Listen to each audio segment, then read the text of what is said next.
Good evening, colleagues. Please be seated.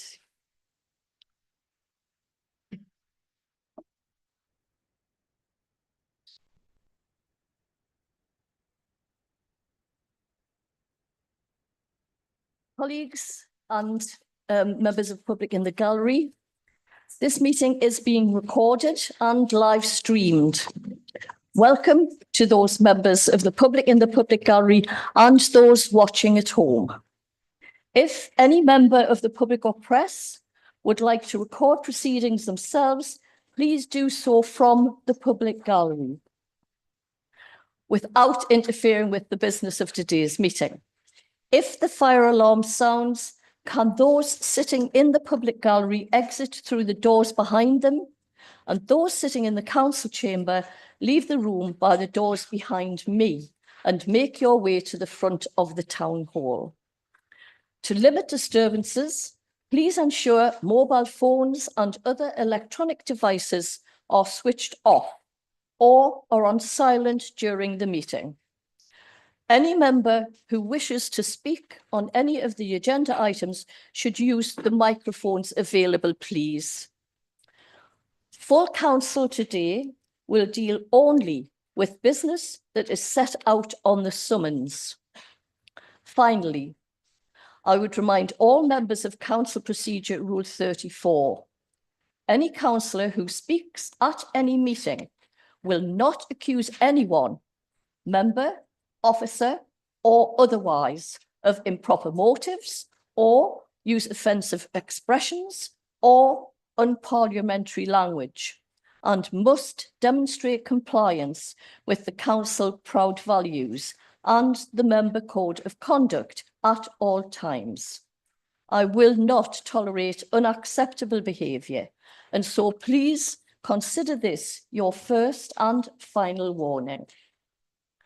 I have received apologies for this evening's meeting from Councillor Brennan, Lamont, T. Robertson, Thompson and Curtis, and I'm very pleased to tell you, colleagues, that Councillor Curtis was delivered safely of a baby boy, so I'm sure you'll want me to send.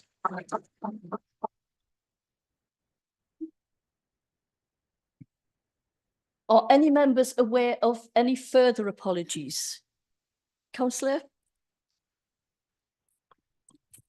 Thanks, Madam Mayor. Could I put apologies in for Oliver, Harrison, Wood? It's already been done, got that one. Yep. Right, thank you. Thanks. Councillor Roberts? Thank you, Madam Mayor. Madam Mayor, could I put apologies in for Councillor John Robertson, who cannot make it tonight? You can. And can I ask for a round of applause because the meeting may go a bit quicker because he's not here. Thank you. Thank you, Councillor.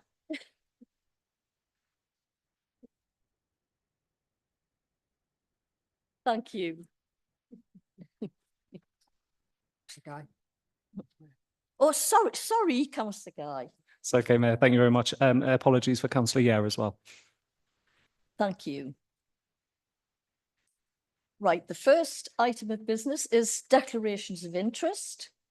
Does any member wish to make a declaration before we move on to the next item of business? Colleagues, I've got to remind you that if you have a disclosable pecuniary interest in an item which prevents you from participating in the debate and any vote, you will need to leave the chamber during that item. Can you let us have your declarations, please? Councillor? Thank you, Madam Mayor. I declare non-pecuniary interest as a trustee of All Saints Community Centre in item 7 and motion 2.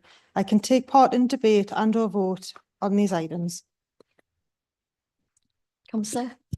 Thank you, Madam Mayor. I declare my interest as chairman of the Friends of Temple Park Group as motion 2, please. Thank you. Any more? Yep, Councillor. Thank you, Madam Mayor. I'd like to declare an interest on motion 3 as I'm on the board for Women's Health in South Tyneside. Thank you. Thank you. Anyone else? We missed anyone? No. Right, the next item of business is the minutes of the extraordinary meeting of the council held on 27th of February 2025. Are they accepted as a correct record? Agreed. Thank you, colleagues. The next item of business is the minutes of the meeting of the council held on the 27th of February 2025. Are they accepted as a correct record? Agreed. Thank you, colleagues.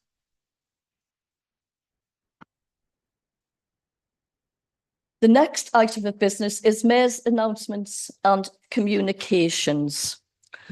And I'm not going to upset our Sunderland supporters in the council chamber this evening, but I feel we must congratulate Newcastle United upon awarding the League Cup.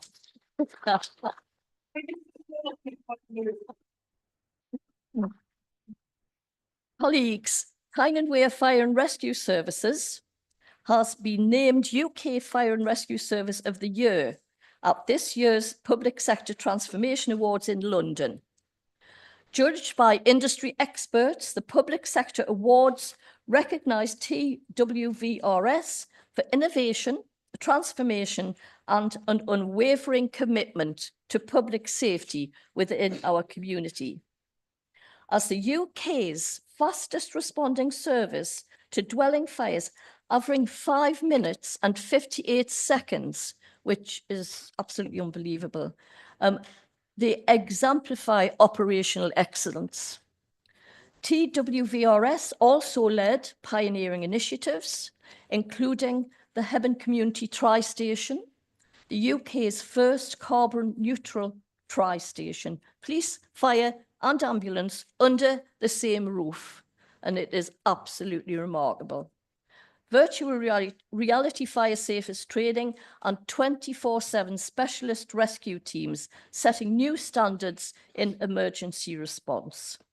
These achievements highlight their unwavering dedication to protecting communities through innovation, partnership and inclusivity.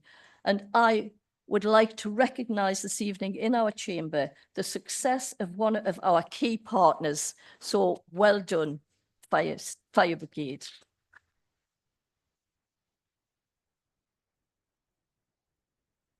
The next item of business is to consider a report of the Director of Place Strategy on the domestic abuse housing policy. I will ask Councillor Jim Foreman, lead member for Housing and Community Safety, to present his report. Councillor Foreman. Thanks very much, Madam Mayor. Madam Mayor, this report seeks approval for the draft domestic abuse policy as set out in Appendix 1 of the report. The new policy sets out how South Tyneside Housing Services will support our tenants and potential tenants who are victims of domestic abuse. The policy will work in conjunction with the domestic abuse procedure as developed by the Community Operations and complements the Corporate Domestic Abuse Strategy. The policy forms part of the specific expectations as set out by the regulator of social housing and is clearly set out within the consumer standards. All social landlords are expected to develop a policy setting out the service offer to those experiencing domestic abuse and how cases of this nature will be dealt with. The policy will need to be published and be made accessible to tenants and future tenants to allow social landlords to be held to account and needs to be available at the point of housing inspection.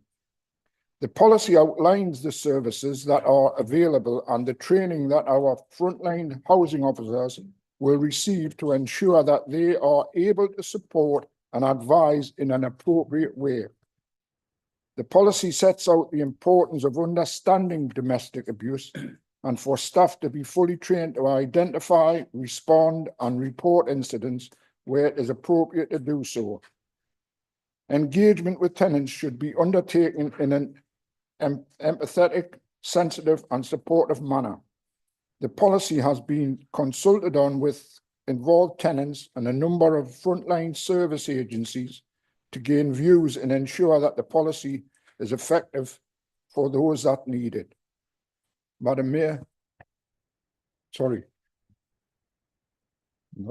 the policy will work with our associated statutory duties such as safeguarding, homelessness and housing allocations.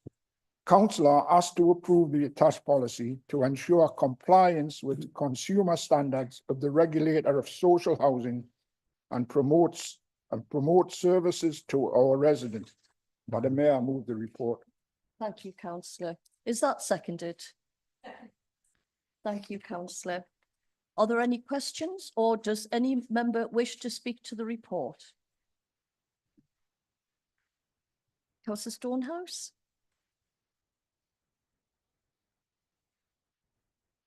Thank you, Madam Mayor. According to the crime survey, in a 12-month period from March 2020 in England and Wales, there were 2.3 million suffering from domestic abuse. They were aged between 16 to 74, and it was regardless of gender, age, disability, sexual orientation, marriage or civil partnership, class or background. I welcome this report, and I welcome the council working in partnership as communities, services and agencies in supporting residents of domestic abuse. I would imagine gaining trust with the victims is a major hurdle, and I'm pleased that training is provided for our staff. Once that is overcome, I believe South Tyneside options officers, as they will be called, will provide victims emergency accommodation the option to stay in their original home or altogether move. And I see landlords who are also included in the commitment. They have a responsibility for developing a policy on the support and services which are available to their tenants, and what tenants can expect from their landlord. Now, my first question is, does this apply to other landlords, like, say, Carbon Homes? Can we ensure their commitment, and how will this be monitored? So these traumatic memories of domestic abuse stay with children and can mould their personalities, thus possibly, but rarely, making them abusers. Children are also vulnerable. They want protection and sometimes, and it should be all times, counselling from the trauma. We need to stop this hideous cycle. The domestic abuse policy helps survivors finally rebuild their lives, have peace of mind, and eventually will stop fearing that knock on the door. My second question is, could I ask that we will be given a progress report on this report in about 3 months?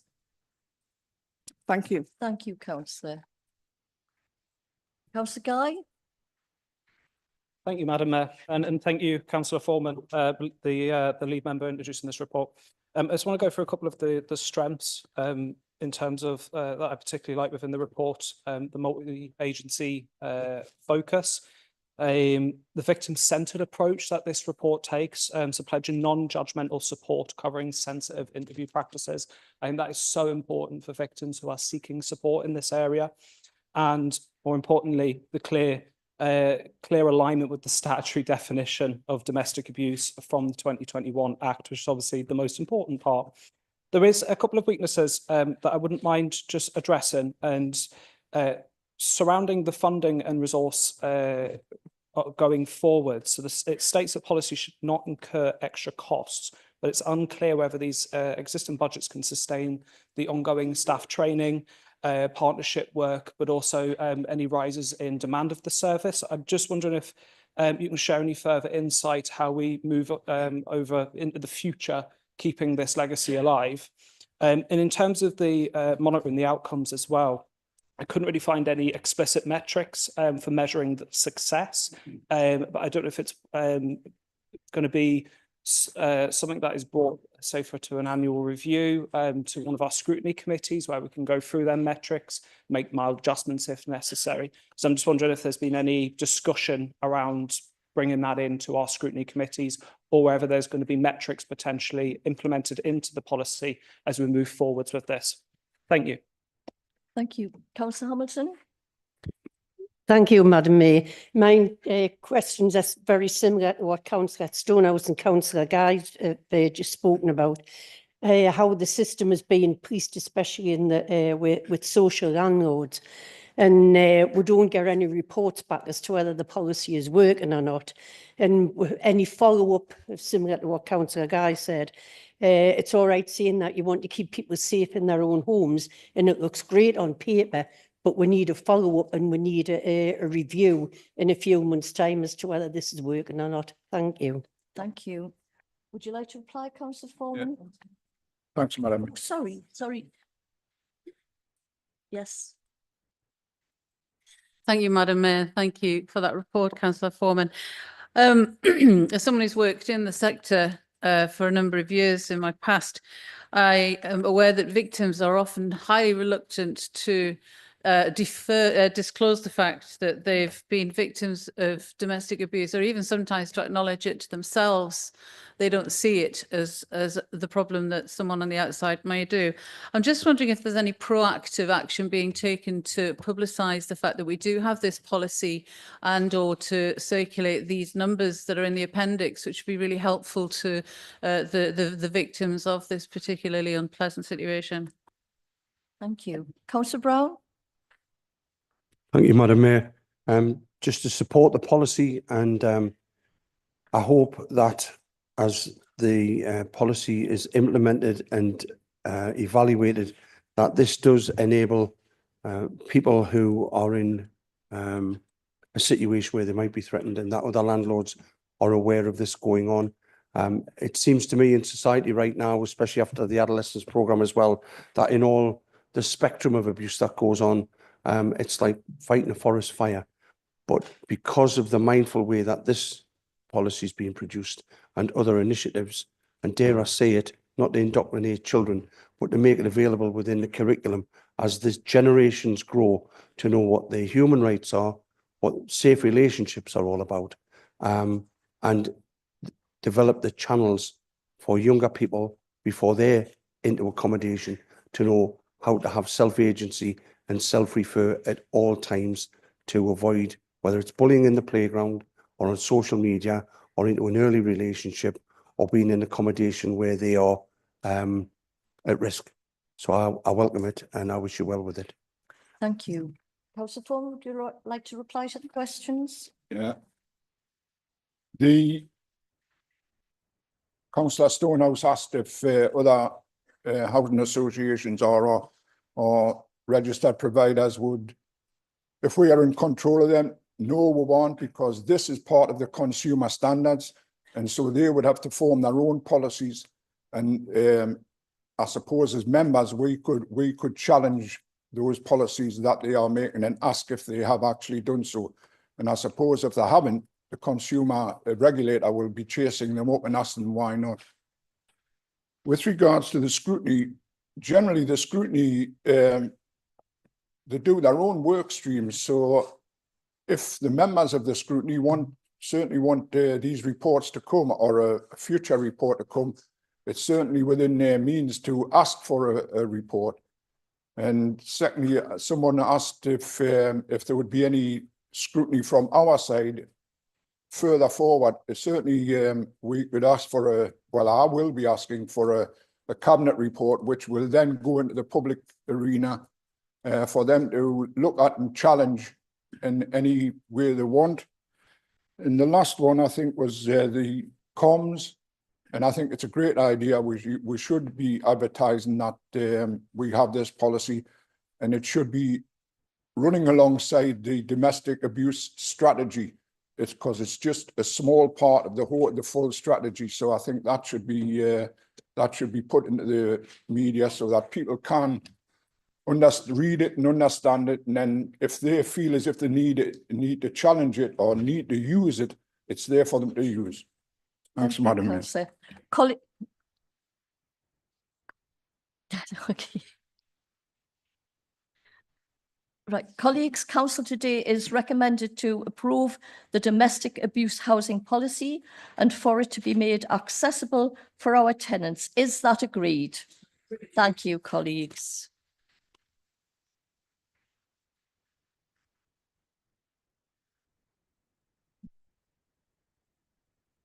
Colleagues, item 6 on the agenda concerns membership of committees of the council. And I'm going to ask Councillor Carter with regard to this item.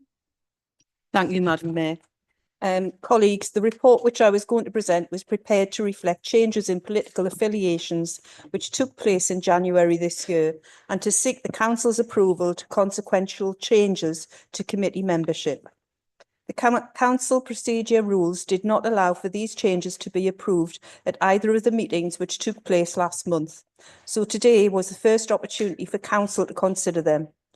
In the last few days, there have been further changes to political groupings, and it is because of that and the fact that after today's meeting of Borough Council, there are no further committee meetings in the Council diary for 2024-25 that I seek your permission to withdraw this item. A new council diary will be agreed at annual council in May for 25-26, where all the usual decisions on committee memberships and chairperson roles will need to be considered and made by full council. As there are no committee meetings between now and then, may I ask if you agree to that this item be withdrawn? Thank you, Madam Mayor. So, colleagues, Council Procedure Rule 12.8 requires me to ask if members consent to item 6 being withdrawn for the reasons given by Councillor Carter. Is this proposal agreed? Yeah. Thank you. Thank you, Councillor Carter. The next item of business is to consider a report of the Director of Governance and Corporate Affairs regarding child poverty strategy. I will ask Councillor Paul Dean, Lead Member for Voluntary Sector Partnerships and Equalities, to present his report. Councillor Dean. Thank you, Madam Mayor. And I am delighted to introduce the first child poverty strategy in the North East. As a council, we have made a choice, a firm choice, a political choice to place targeting support to make things fairer and financial security at the heart of everything we do. Our budget stressed that despite really challenging times, the decisions we take always have fairness at their heart and are designed to reduce inequalities. Reducing and ending child poverty is therefore a key mission of this council. To this end, we have worked hard to listen and engage with young people across the borough, to partner organisations and to scrutiny and other committees in order to co-produce this child poverty strategy for South Tyneside. It builds on the fantastic work that the council and partners have done over the past few years, including the North East First Child Poverty Summit and practical support such as family hubs, the holiday activities and food programme, welfare support in schools and assistance for families in schools on school uniform and school meals. Our strategy mirrors the 4 key areas set out by the North East Child Poverty Commission areas where action can make the most difference.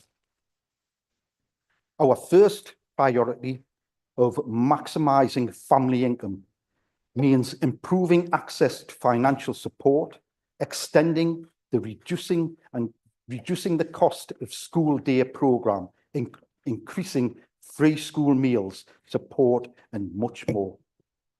As part of our second priority of making work a route out of poverty, actions include engaging with employers to explore the real living wage and rolling out in-work poverty audits through the South Tyneside Pledge. Thirdly, for the best start in life, we aim to boost the work of family hubs, increase the uptake of Healthy Start vouchers and roll out more baby boxes.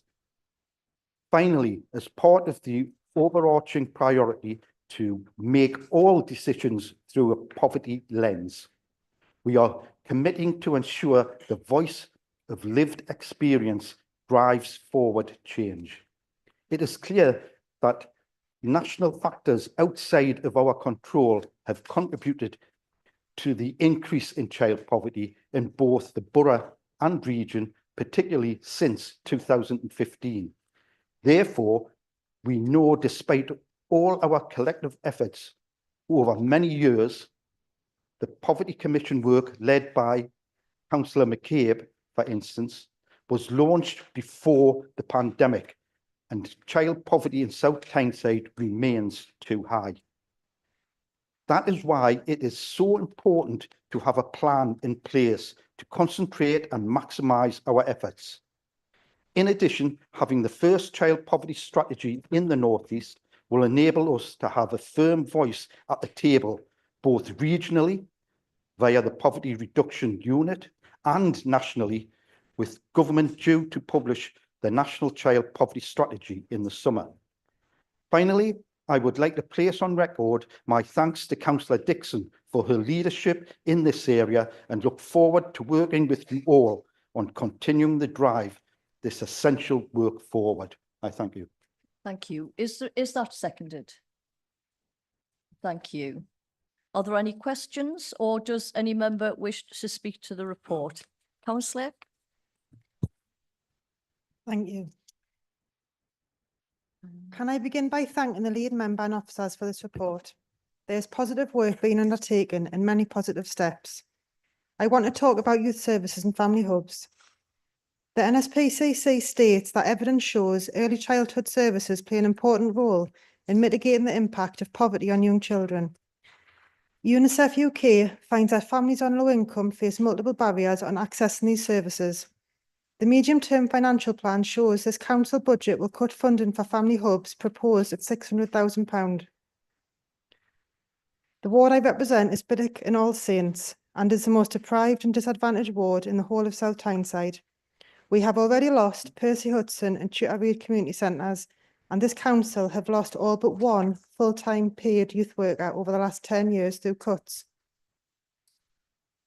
This entire service needs much more funding than it presently has to help our young children in disadvantaged wards especially to reach their potential.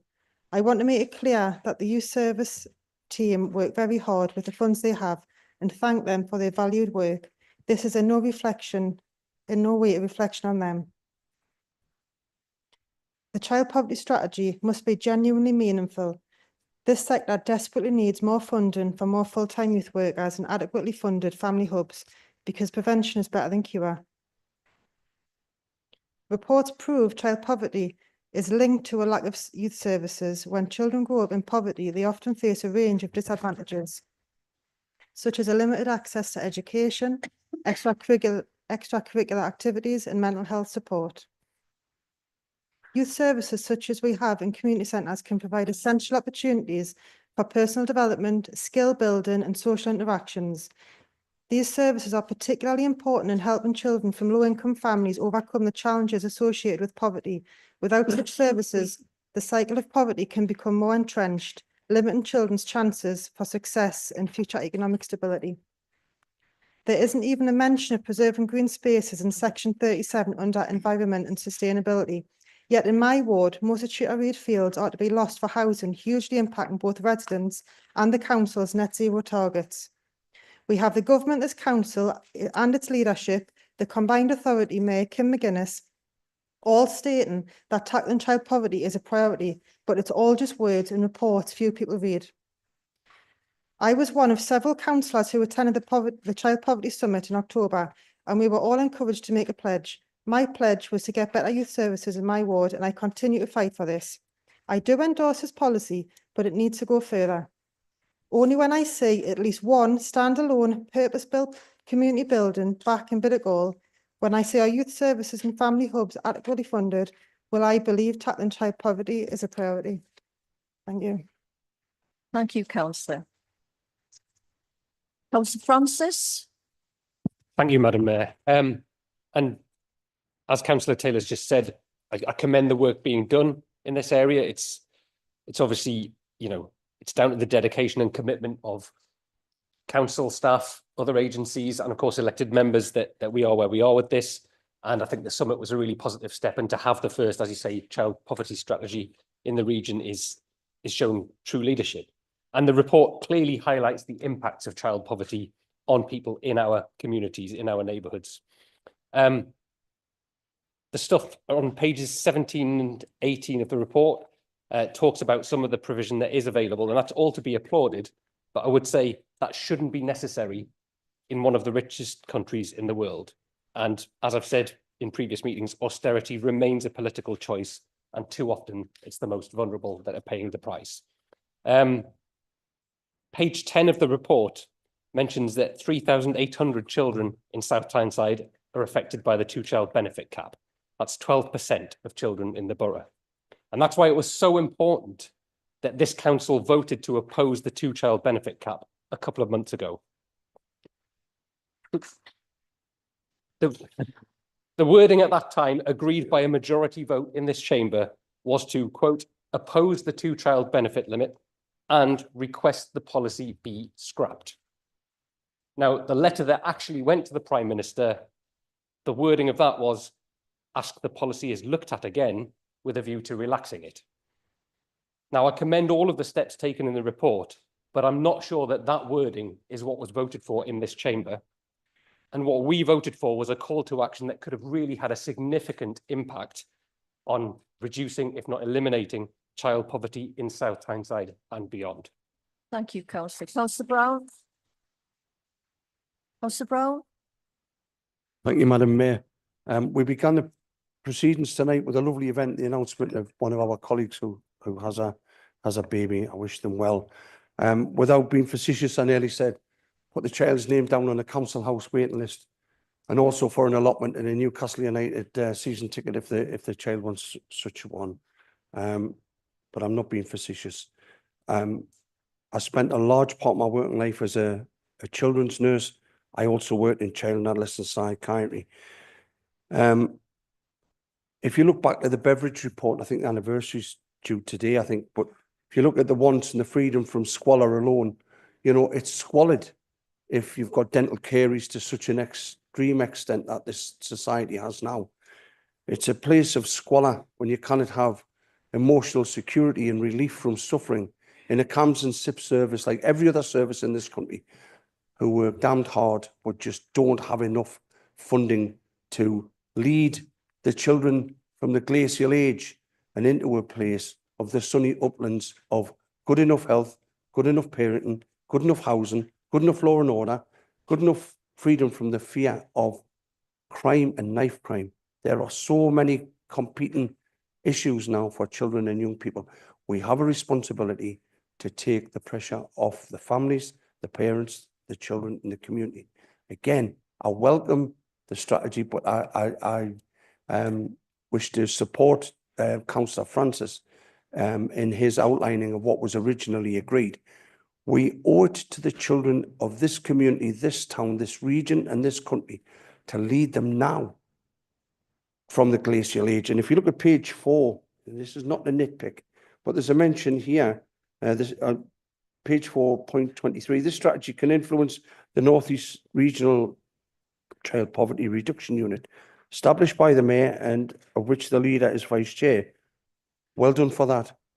It can also be used to influence central government policy. We hope, we pray that we can get through to influence central government policy. As work is underway to create a national child poverty strategy to be published in spring or summer. Well, we're at the official start of, as it were, spring now. So that's just 3 months' time. We need a defining date now. And just to end, we need a defining date, and be impatient and restless and like rust never sleep, to set a defining date and a moratorium where this council, never mind the region or the integrated authority or central government, that this community of South Tyneside will set a moratorium and say enough is enough. We are impatient. We have a duty as a community, as councillors and as adults to say with rigour, we call upon this government to support extension of family allowance and to set a moratorium date to completely move now, because they'll do it for war. They'll find the money for that. We need to say enough is enough, and we want a date and a watershed date pretty soon to put the money in and at a stroke start with family allowance and eradicate child. Thank you, Councillor. Councillor Guy? Thank you, Madam Mayor. I'm going to agree with my colleagues who have already spoken. I feel like the report makes good use of the statistical evidence. Within the report, I mean, 32.4% of children are living in poverty in the borough. 30% of pupils eligible for free school meals. You've got 16,000 children in households receiving universal credit. It does paint a dire situation of what is happening just out there. I welcome the report recognising childhood poverty as the driver of future inequalities as well. However, for me, I feel like this is a half-baked strategy. It does a very good job at recognising the issue, and I do welcome that. However, I don't feel it goes anywhere near to actually addressing and fixing some of the issues that childhood poverty is featured to. There's no measurable targets in the strategy. There's no long-term funding beyond 2026. On that side of that, would the lead member commit to lobbying his own government to increase that funding way beyond 26, so we've got solid long-term legacy? It doesn't address the employment barriers, which is one of the biggest causes of childhood policy. Promoting work is one thing, but it's actually, you can't have a job if the job doesn't exist. So it's making sure that the entire thing is looked at from that point of view. I think tonight is an excellent opportunity to create a legacy beyond shorter term, medium reactive policy. And I think for me, I need to hear from the lead member to commit to going back to his government and saying we need more money way beyond 26. And I think everyone in this chamber will agree with that. Thank you. Thank you, Councillor. Councillor Kennedy? Thank you, Madam Mayor. I'd just like to agree with everything that's been said from the opposition benches, but I'd like to add a little bit as well. You know, I welcome the approach and the work that we're doing to end this poverty, but I don't believe we are going far enough. Just last month, we proposed a couple of minor changes to the budget, which would have made bigger savings to the likes of school meals, free school milk. We had the shambles of a meeting in January when the Green motion to reject the 2-child cap, it fell into chaos because of our colleagues across the way there. What I'd like to add to that is I also had to then write to the leader because I didn't believe that it was done in a timely manner. We were checking the motions book regularly, nothing in there. And eventually when it did come, as Councillor Francis has said, it didn't reflect what was agreed in the meeting. We're also talking about potential charges for school transport, which is, again, is going to hit the most vulnerable families in our borough. And I'd like to ask you one question from across the way. Are you also going to support the welfare benefits cuts that were announced by your government yesterday, which are going to push our families even further into poverty? You know, this is all good and well, but to me it's words. You have failed on numerous occasions to back up those words. And again, I implore you to look to your morals and your principles and do the right thing. Start doing the right thing. And just because the changes come from this side of the chamber doesn't mean you have to reject them. Have a heart and look to what we're doing to the people in this borough, because quite honestly, it's not enough. Thank you, Madam Mayor. Councillor Ford? Thank you, Madam Mayor. I think, as others have said, I very much welcome the intention of this strategy and the work that's already been done. I do have a very big concern, which is that in section 3 about the best start in life, it very clearly lays out, it states housing is a very big part in tackling child poverty. People need children, families need a safe place to grow up in. Now, unfortunately, that in the section that, in terms of the detail, there just isn't enough, because it's simply saying prioritise building more new homes for sale, for rent and for affordable home ownership. We need to build more social and affordable housing for rent too. Homes that provide people on low incomes with security, decent living conditions and affordable rents, which is absolute essential in life for anyone, and particularly for families with children. And I just want to say how disappointed I still am that the current local plan that has now been submitted to the government had very low targets for affordable housing, very low ambitions stated by this council for us as a council building more and more social rented property to bring down the shocking number of people on housing waiting lists. And I hope that in the preparations for the examination in public, that will be looked at again. And we certainly will be asking for much higher targets for affordable housing and for much more ambition for much more social rented housing to be created by this council in future, using what the government, central government, have said they want to empower and enable councils to provide. So I would ask that. Thank you, Councillor. Councillor Smith. Thanks, Madam Mayor. I welcome the fact that this council has taken the step of to take this action. It's the first council in the region that's putting this plan together. There are huge structural challenges in the country, which result in child poverty when we have years of austerity, Brexit, inflation, which have all played a part in increasing child poverty throughout the country. So the entire country has an issue to grapple with here, but the council's doing a brave and noble job with the budget that it has, and putting the issue of child poverty out there. It's going to take a long time for the whole country to overcome these problems, but at least we're taking the steps and we're doing what we can with the money and resources available.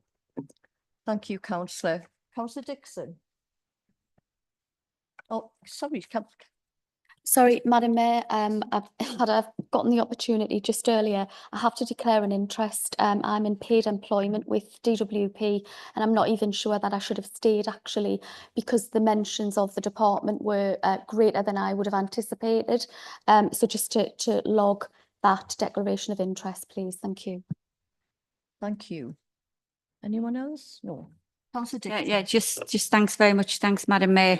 Just following on from obviously our colleagues who've made just a couple of comments just with regard to the youth service, just to give some reassurance. This council is one of only a few that have continued to have their youth services here in South Tyneside. So we have a youth service. We also have some fantastic detached workers. With regard to the playing fields, it should read, the pitches are protected, just to give some reassurance that those playing pitches are protected. With regard to our children in school meals, we only just recently allocated £2,500 to each primary school to help support our children in those schools. This strategy has been put together with support of our partners, and it's already been mentioned, it goes past 5 years since we started all of this work, where the People Select specifically asked to do a Poverty Truth Commission. And that work developed. It developed into a multi-agency poverty group.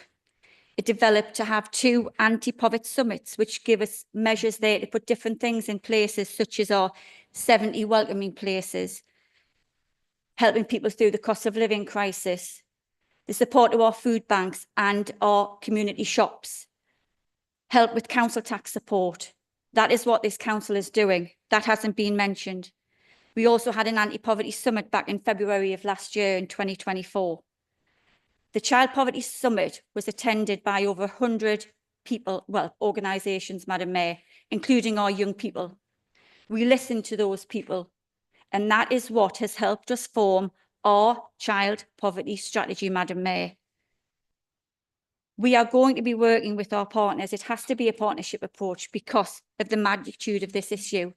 But Madam Mayor, this is the first in the region. Yes. We have a mayor who is absolutely committed, Mayor McGuinness, which has the Child Poverty Reduction Unit, the first of its kind in the UK. So not just from a local perspective, but also from a regional perspective, we take child poverty seriously. And that is why the lead member has presented this child poverty strategy today, which I am hoping everybody will endorse, Madam Mayor. Thank you. Is that everyone? So colleagues, I think our council, all of our councils should be justly proud that we are the first in the region to bring forward a strategy like that. So members, you are now asked to endorse the child poverty strategy and continue to support the focus on tackling poverty in order to secure financial security for residents across the borough, and to agree to the adoption of the child poverty strategy and allow our officers to continue to coordinate activity under the leadership of the poverty group and our lead member. Is that agreed? Thank you, colleagues. The next item of business is to consider a report of the Director of Governance and Corporate Affairs regarding the Annual Scrutiny Report 2024-25. I will ask Councillor John McCabe, as Chairman of Overview and Scrutiny Coordinating and Call-in Committee, to present the report. Councillor McCabe. Thanks very much, Madam Mayor. I'm proud to present this report, and I'm going to be quite short. It's interesting, and some of the comments were tremendous, you know, very, very valued. But again, one member on that opposition bench decides to have a political attack. The same person used a planning meeting where you have to pass things under material considerations to vote against, and speaking in the chamber. Point of order, Madam Mayor. Speaking against. Point of order, Madam Mayor. This is not relevant to the report. It certainly is. It's about scrutiny. Yeah. And, you know, rejecting 2 applications without material considerations, which means that those will then go to the planning inspectorate at Bristol, and that particular intervention and that vote against what should have been passed is going to cost this council £60,000. So thank you very much, Councillor Kennedy. Now we're going to talk about... And the 30 million you have just borrowed in the first part of this year. Pathetic, absolutely pathetic to bring that up. That was objected by the full opposition, not just me. And I take great offence at being named like that in full council. You're a disgrace. Councillor Kennedy, please. Please continue. Thanks very much, Madam Mayor. Thank you. I get excited quite easily, don't I? Scrutiny. Councillor, please. Scrutiny is about blatant bullying, that, Madam Mayor, and you did not stop it. Blatant bullying, and you did not stop it. Councillors. It's one rule for our side and another for them. And I will not stand here and be called out like that by somebody like him. Please, councillors. Councillor McCabe, can you continue, please? Thank you, Madam Mayor. So this report provides information about scrutiny and how it's important for every member, and I know some people cannot come to scrutiny committees because of their work commitments. Scrutiny is about each individual here, no matter what your political persuasion is, to come and join one of the 7 committees and put your case forward. Now, we've heard tonight about we want a report back in 3 months' time. Ideally, in May, when the committees are decided, you can go and elect to be on that committee, be voted to be on that committee, and you can put that item forward as an item for scrutiny. Now, I'm not going to touch on it greatly, but we mentioned tonight about in 2019, I contacted certain people. I declare I was a member of the St. Vincent's de Paul Society, which exists to eliminate poverty. I'm no longer a member of that because of my council membership. But I've been against poverty since I was a child. How you solve it, you cannot solve it with a magic wand. There's always been poverty in this country. But like Mousy Tung said, the longest journey starts with a small step. And I think that's what we're trying to do tonight. We're trying to, you know, lever in some more help, some more support. And we can only do that if we're united. Now, and I don't mean Newcastle United either, by the way. You know, that scrutiny committee that I was chair of in 2019, I approached members of that committee. And I've always said this, and looking at members who are on the committees I've served with, you know, my first statement is, there's no politics here. We're here to scrutinise everything. And to that end, 2019, and I'm sorry about pointing people out, but like the Councillor Proudlock, Councillor Susan, Councillor David Francis, and other councillors, we got that commission and we got it underway. There was only two cities ahead of us, Glasgow and Birmingham. And we were the first in the area. And there's still some councils still haven't got that, what we have now. So I'm delighted that we're the first in the North East. And I'm not going to touch on the food banks, the family hubs, all the support that we give, including children's school, free school meals, etc., etc., etc. But I'll take questions if you want on the 7 committees. But at the end of the day, it's a big, big report. And I don't want to bore everybody to death about minutiae. And I just say thank you as well to councillors on that side, Councillor Francis, Councillor Stonehouse, Councillor Yeh, Councillor Guy. I know he's not here, but you know, I wanted to minute it. Even Councillor Davies coming in his own time to view what a scrutiny committee is doing. You know, although we cannot ask questions of that, he's observing, he's taking things forward, he's making sure that him as an individual councillor can have an input, because what we have to do as a scrutiny committee, and the chair of overview has to overview what all the scrutiny committees are doing. Councillor Hampton, I missed you out there, sorry about that. Councillor Hampton as well, very effective scrutineer, is hold the executive to account, the cabinet to account, the chief executive to account. 1 minute. Thank you. 1 minute. Thanks very much, Madam Mayor. Saw the signal. You know, Councillor Aileen Leask along here from me, who served many, many committees, you know, the hard work. And there's no politics in it. There's no angst in it. There's no aggravation. We'll all work together to try and do what we've all been elected for, which is to represent the community, the residents in South Tyneside. And I'm sure, looking at certain individuals in here, and I'm not trying to look at the younger people, but some of the younger people in here are very, very talented. And yes, we haven't got a magic wand. We haven't got all the money that we need to do what we need to do. And I don't think in this country we've ever had that, ever. But we've taken some steps tonight to go forward with that. Scrutiny is so, so important. So use that tool to do what you need to do about what you feel. Okay, thanks. Thank you, Councillor. Is that seconded? Is the report seconded? Thank you, Councillor.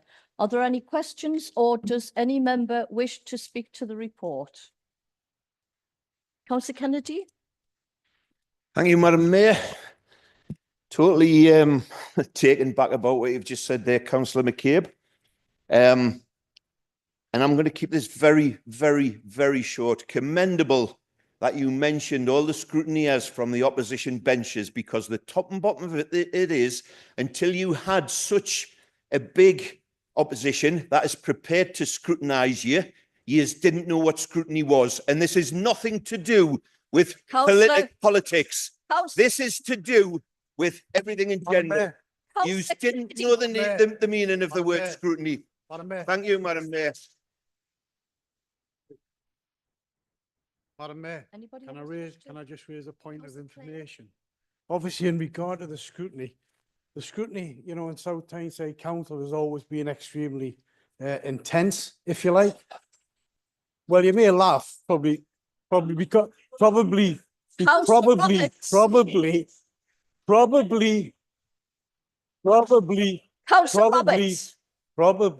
because you don't understand. Councillor Roberts!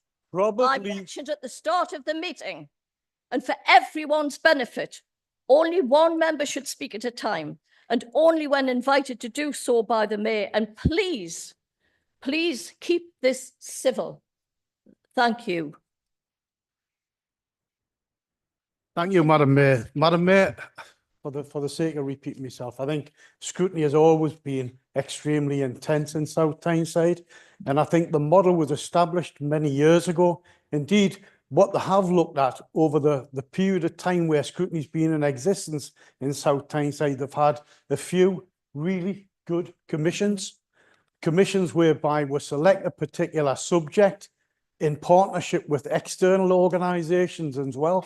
So the external organisations have an opportunity to scrutinise as well the work the council is doing. We'll collate all that information and we'll point a direction that's going to be meaningful for that particular subject matter. So, you know, unless you're involved in it, unless you're constructively involved in it, you'll never know. Thank you, councillor. Anyone else? Councillor Davies? Point. Point of information. Thank you, Madam Mayor. Just to come back to your scrutiny and what you're talking about scrutiny, can I just ask if that's you speaking or one of the Malcolm mates speaking? Because you haven't got a clue what you're talking about. You've told no but lies all your life since you've been in there. Thank you, Madam Mayor. Councillor Roberts.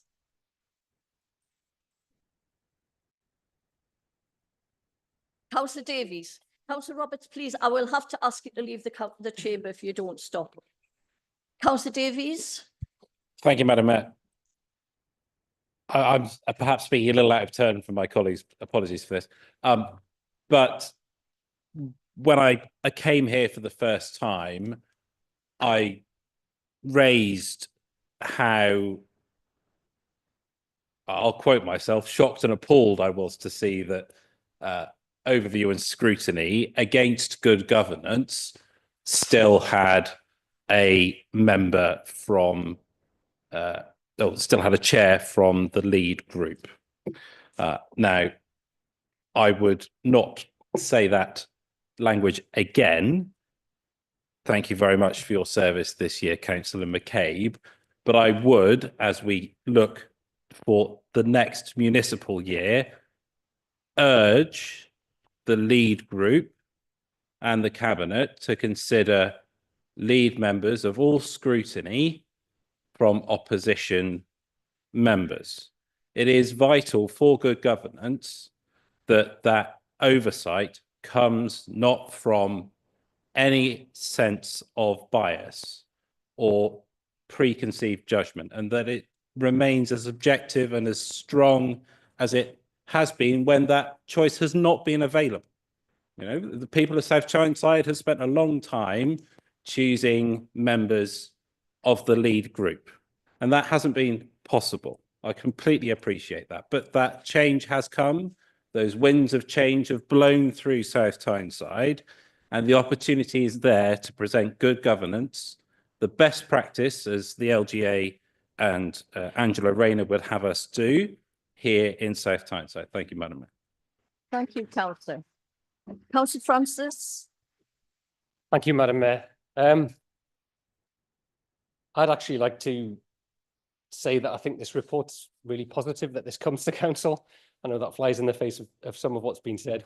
I agree that scrutiny is an extremely important function of local councils. And my personal experience as a member of various scrutiny committees over the last few years has been that, and I'm fully aware this might not be the case in the ones I'm not part of, the scrutiny committees I've sat on have felt like a cooperative and collegiate experience with members from different political groups kind of working together to try their best to do scrutiny effectively. Just one minor thing. The Mao Zedong quote, I always thought that was Lao Tzu from the Tao Te Ching, but who knows? The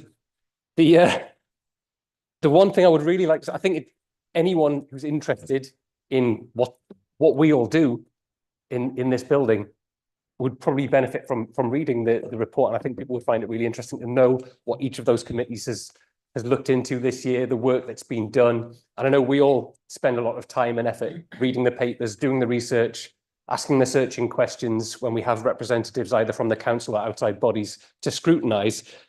But for me, I would love in future iterations of this report to see a little bit more of what's the actual outcome of all of that hard work that's done. You know, so not just the what, but the so what and the now what, if you like. So a summary of the outcomes would be really beneficial, I think, for both elected members and members of the public. Thank you, Councillor. Councillor Ford?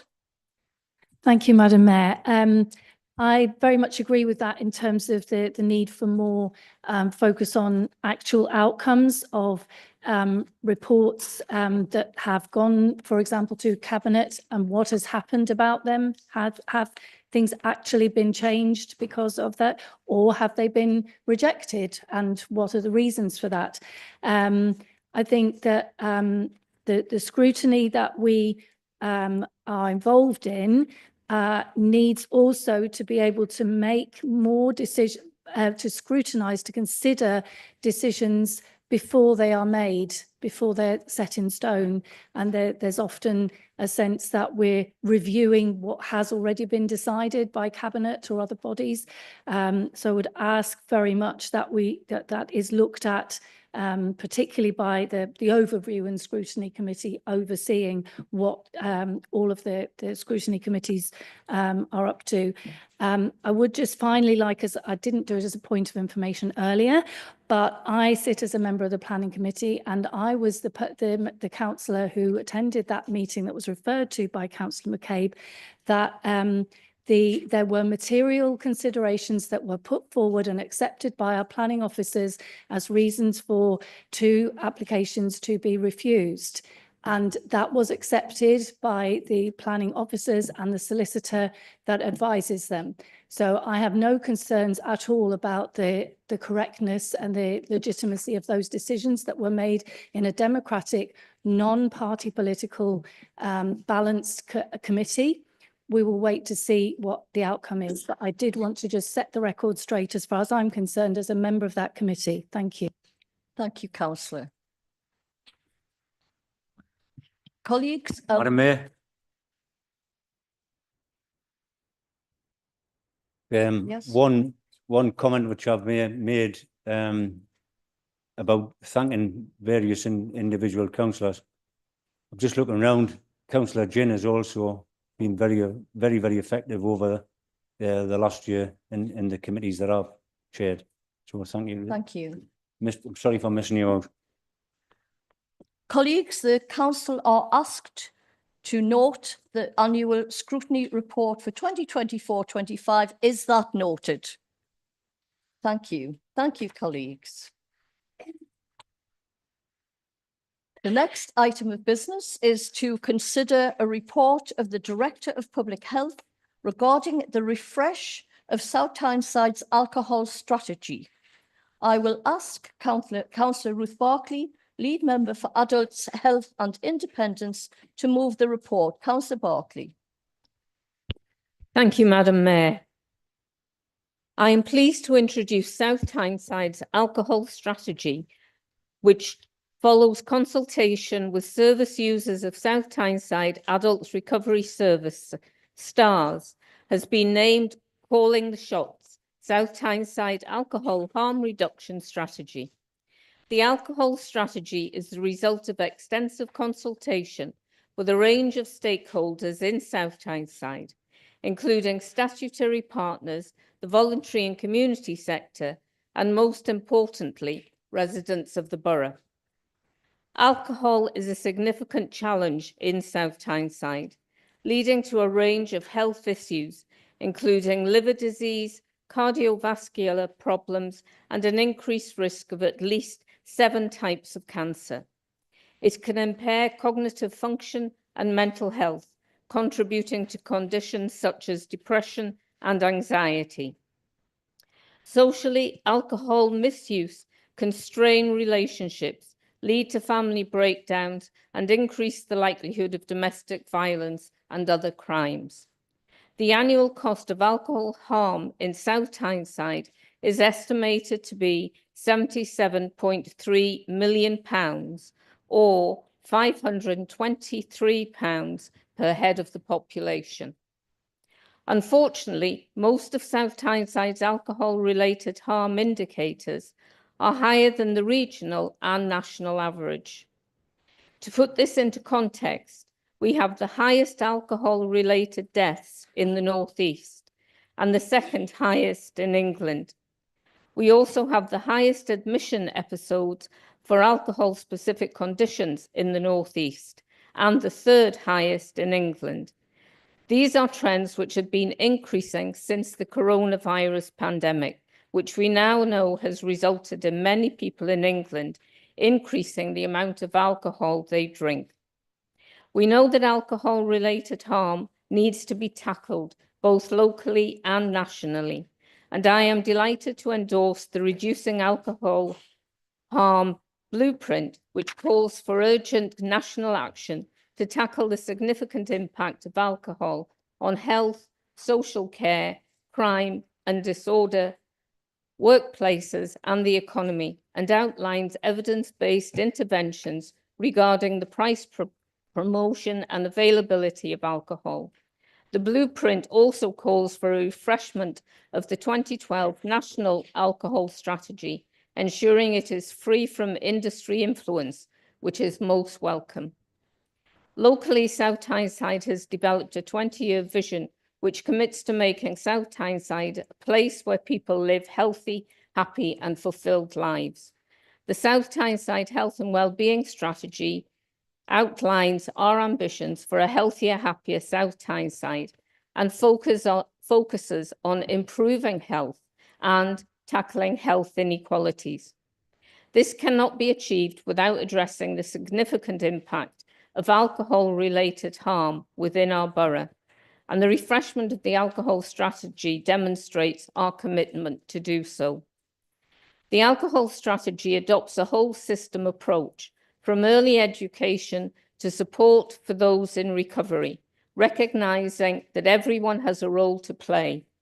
It outlines 6 priority areas for action. This includes prevention and early intervention of alcohol misuse, protecting our children and young people, and creating the conditions for an alcohol-free childhood, reducing health inequalities, delivering a quality, safe and effective treatment system, tackling alcohol-related stigma, improving community safety. I want to finish by thanking everyone for their hard work and dedication to date, and for their contribution to development of South Tyneside's alcohol strategy. With the right support, I am confident we can make things better for our community and create a safer, healthier future free from alcohol-related harm. Thank you, Madam Mayor. Thank you. Is the report seconded? Thank you, Councillor. Are there any questions, or does any member wish to speak to the report? Councillor? Thank you very much for the report. And speaking to somebody who has probably quite a bit of experience in the use of alcohol. One notable thing is that we're noticing in the town that the closure of quite a lot of the pubs that we have, where at least the sale of alcohol was controlled. We've lost a lot of these pubs like the New Ship, New Mill, etc. They've gone. The alcohol is therefore sold in supermarkets where it is too cheap to get a hold of, too easy to abuse, no restrictions on what you buy, where you drink it, what time you drink it, or whatever. So I think in Scotland, I think I'm right in saying they have a minimum price per unit of alcohol up there, which has had an effect on the alcoholism up there. I would like to see if we could actually do something similar here and promote that. I'm all for having a drink. I like having a drink myself, but I like to see it's controlled, not abused. Thank you. Thank you. Councillor Guy? Thank you, Madam Mayor. And thank you, Councillor Buckley, for the report. It's really welcomed. And just one thing that I was having a little nose through, and you also mentioned it as well, prevention and early intervention. But what I did notice that there was no engagement with our nighttime economy, such as bars, clubs, or event organisers responsible in providing this drink to our residents. And I just feel like it misses the chance to influence drinking behaviours right at the source of them occurring. And I'm just wondering if we could potentially explore some sort of voluntary charter that sort of like a bit like a pledge, but an alcohol pledge between the council, between health professionals and between our nighttime economy, where we can promote responsible drinking. Other than that, thank you for the report and thank you for the further information. Thank you. Thank you, Councillor. Councillor Roberts. Thank you, Madam Mayor. Madam Mayor, I've got to be honest, I'd like to ask Councillor Barkley if she'd kindly help me out now and again with alcohol. Because before tonight, I used to only have a couple of pints to the football match. Now I take my grandson, I don't bother. But after sitting here tonight and listening to a dishonest councillor talking about scrutiny, I'm going to have to go and drink permanently tonight. Thank you. Councillor Roberts, please. Councillor Brown. Thank you, Madam Mayor. Very briefly, I welcome the report. I'm horrified at the level of alcohol harms and the amount of resource that it absorbs in itself.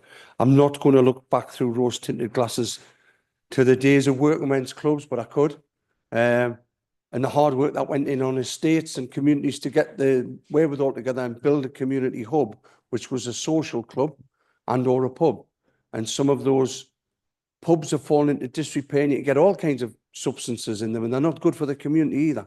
And some of them will, like a butterfly, will morph into shops and social outlets, which will save people petrol going into town and shop, and there'll be good convenience stores, I'm sure.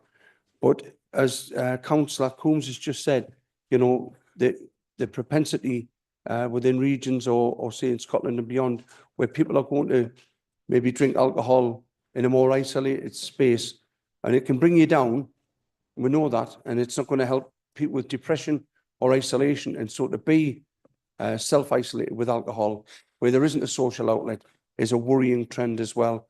And we'll have to try and preserve those social hubs of pubs who are responsible and the remaining clubs as well within our communities. Thank you, Madam. Councillor. Councillor June. Thank you, Madam Mayor, and thank you, Councillor Barkley, for that report. I want to support what Andrew Guy was saying with regards to early intervention and go back to youth services again, because for children, it's all about giving them a reason not to drink and particularly to get them involved in sport and other activities so that there's something else on their mind rather than go out and drink. Thank you, Madam Mayor. Thank you. Councillor Strike. Oh, thank you, Madam Mayor. It was just really, I hope Councillor Roberts doesn't go home and get too drunk after he's attended this meeting. Was referring to scrutiny, and I'd just like to know what scrutiny committee Councillor Roberts is on, because he has plenty to say about scrutiny and I can't see a name anyway. Point of information, Madam Mayor, just to come back to Councillor Strike there. Please, I've just asked Councillor. a point of information. I have not given you permission Sorry, to Madam speak. Mayor, I do apologise. I'm getting too excited being Wembley and that again. Sorry. But it's a point of information, please, Madam Mayor. Right, someone else have Point the of hands up information, to Madam Mayor, speak. to come back to Councillor Strike. The point of information to come back to Councillor Strike, so you can't... No, it's not a point of information. It is. So I just want to correct on Councillor, something. please. I just want to correct on something, Madam Mayor. It's a point of information. Can I speak to this morning, officer, yes or no? It's not an answer to Councillor Strike. It's not to could I correct on something? No, I'm sorry. We've So got to you're move shutting on. up again, silencing her. We've got to It's an move absolute on. disgrace. Right, Because for you, Councillor Strike, I'm not on the scrutiny committee Councillor because I Roberts. work for a living and you don't stop with going to Councillor Roberts, I've been very patient. I'm sorry. I am really going to have to ask you to leave the chamber. I'll go, Madam Mayor, but yet again, we're getting kicked out for speaking our minds. You're hiding the truth again. These Point of Well, you're not- information, I've you're worked not. since I was Compulsive 17. liars, a whole lot of you.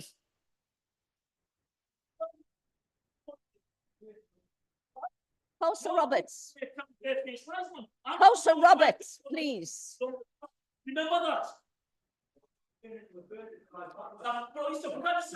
Councillor Roberts, please. Right, colleagues, we will now continue. Councillor Strike, had you finished speaking? Yes, thank you. Yes, thank you. Someone else had their hands up, I think. Did the Councillor Hamilton? Thank you, Madam Mayor. I understand the reason why you want to have this alcohol strategy. It's great on paper, but putting it into action, I don't know where you're going to get the money from or the funding from, or to do the training for to carry this out. There's different types of alcoholism. You can function quite normally day to day, but you're topping yourself up day after day with alcohol, so you can appear perfectly normal, but there is repercussions to that inside the family home. And you have to want to stop drinking. You know, it's no good sending all these flyers out and putting it all on paper and training people to recognise the situations. It's the same as smoking. It's the same as anything that you want to give up. It's the same as going on a diet. You have to want to do it, and you'll find that it's very, very difficult, no matter what you put in place, to stop people from drinking to the point where their life suffers and family life suffers and the people around them suffer. Thank you, Madam Mayor. Thank you, Councillor. Councillor? No, yeah, I saw you first. Thank you, Madam Mayor. Thank you, Councillor Barclay, for that report. It was interesting reading. I think one difficulty is the fact that the strategy tends to focus primarily on class. I'd be very surprised if there aren't at least a few members in this chamber who don't regularly exceed the recommended number of units of alcohol in a given week. I think the difficulty is that people in low-income groups, they may be more likely to self-medicate with alcohol, and because of that are more likely to suffer harm and cause more distress and damage to others in the community. I just think there's something just a bit distasteful about piling the price on cheap cider that's very strong, but then going on to have a 25% off 6 bottles of wine or more regularly at our supermarkets. It just feels a little bit disingenuous. Thank you. Councillor Francis? Thank you, Madam Mayor. In terms of exceeding the recommended allowance, I did wonder at that point if I should declare an interest, as someone who has definitely done that on occasion. I think this strategy, and I should apologise for even trying to make a joke there, because it's such a serious issue that does cause so much harm in our communities. And reading the stats that you read out at the start in terms of alcohol-related mortality and alcohol-specific mortality, and the number of people that die simply because of the levels that they drink in South Tyneside being double the national average is shocking, you know, and needs to be addressed. I do agree with Councillor Coombs in terms of looking at alcohol sold cheaply in supermarkets and other shops versus, you know, sold in pubs and hospitality venues, and what Councillor Guy said as well about the potential involvement of hospitality sector in a strategy like this, because of course not only do people in pubs, generally speaking, drink in a more controlled way than they might do if they were at home on their own, pubs are also a useful community hub, and in terms of tackling loneliness and isolation, other problems that we know can be exacerbated through alcohol. Actually, I think that there's certainly a place for those venues. The thing I really wanted to say was I agree with what was said about prevention and early intervention, and it's essential to invest in that. And I mean, I use the word invest advisedly because that is what it is. It's an investment because it pays dividends. You make a saving later on by investing in those things. But the main reason I wanted to speak on this was to talk about the link that's highlighted in the report between alcohol and other substance misuse and mental health conditions. And I know certainly, I think it was Overview and Scrutiny Committee a couple of years ago, heard from service users of mental health services in South Tyneside. And I remember part of that conversation was around the fact that if you were either drinking or misusing substances to a certain level, it was hard to access the help that you needed to deal with the mental health issues that you were also facing.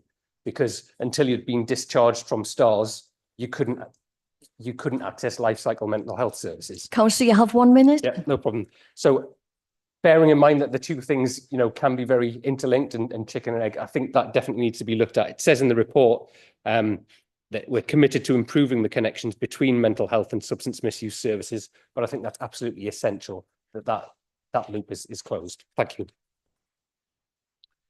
Thank you, councillor.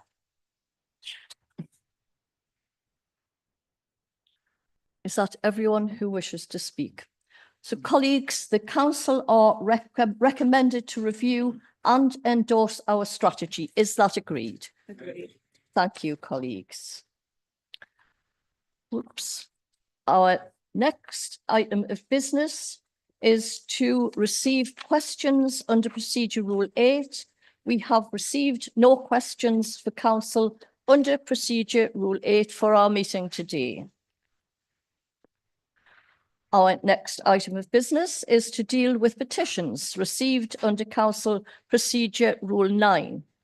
We have not received any petitions under Council Procedure Rule 9 for our meeting today. There were no petitions presented to the meeting of the Borough Council held on the 23rd of January, so we do not need to receive any updates. Our next item of business is to receive motions under Council Procedure Rule 10. There are 4 motions to be considered under Rule 10 today. I will ask the proposer of the motion to move the motion, and they may speak for up to 5 minutes. I will then ask whether the motion is seconded. The seconder may speak for up to 3 minutes or reserve the right to speak later in the debate. The motion will then be open to debate by members who may each speak for up to 3 minutes and may move an amendment. Any amendments must be relevant to the motion, and only one amendment will be moved and discussed at any one time. If an amendment is carried, the motion as amended then takes the place of the original motion and becomes the substantive motion to which any further amendments are moved. Motion 1, enhancing child safety and reducing air pollution through school streets in South Tyneside, has been submitted by Councillors Davies, R. Taylor, McEwen, Francis, Ginn, Herbert, Stonehouse, Ford and Curtis. Councillor Davies, please present your motion. Thank you, Madam Mayor. Tonight, we talk about a policy that should be a no-brainer. School streets. Streets where children can breathe clean air, walk without fear of traffic, and arrive at school safely. And yet here in South Tyneside, we are moving at a snail's pace. I was still working in Newcastle during the consultation for not the first school street in Newcastle, but certainly one of the first few in Grange First School in Gosforth. We have 2 schools streets in place, basically one as they're next door to each other, Simonside and St Mary's. And we have 1 more in progress at Tonner Avenue. That's 3 schools out of dozens. So that's what we're trying to achieve, really accelerate that progress. We know the evidence from Sustrans and from modelling across the country that school streets work. They cut air pollution, they reduce congestion, they make walking and cycling the easiest, safest option for parents and children. Every city that has rolled them out has seen benefits. And yet, when it comes to rolling them out here, we've been told it's complicated.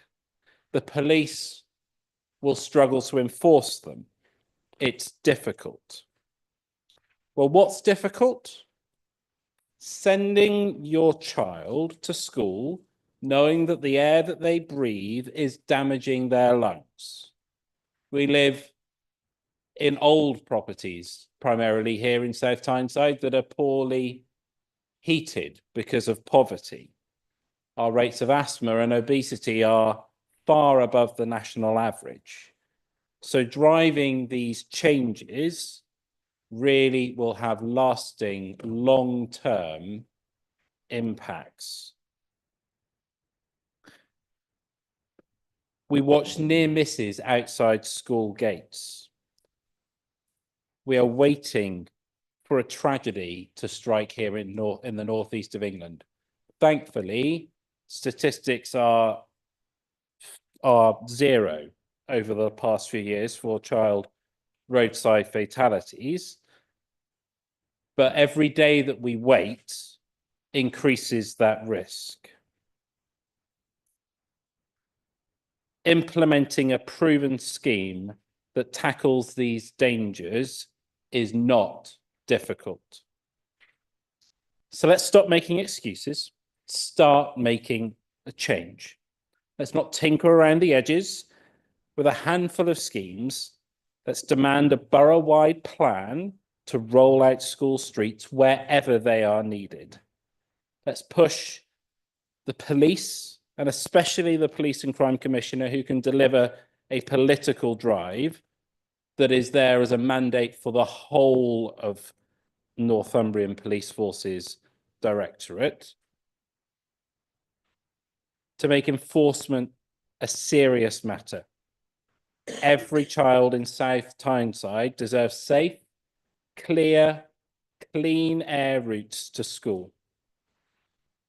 This is about priorities, and tonight we must show that our priority is the health and safety of our children.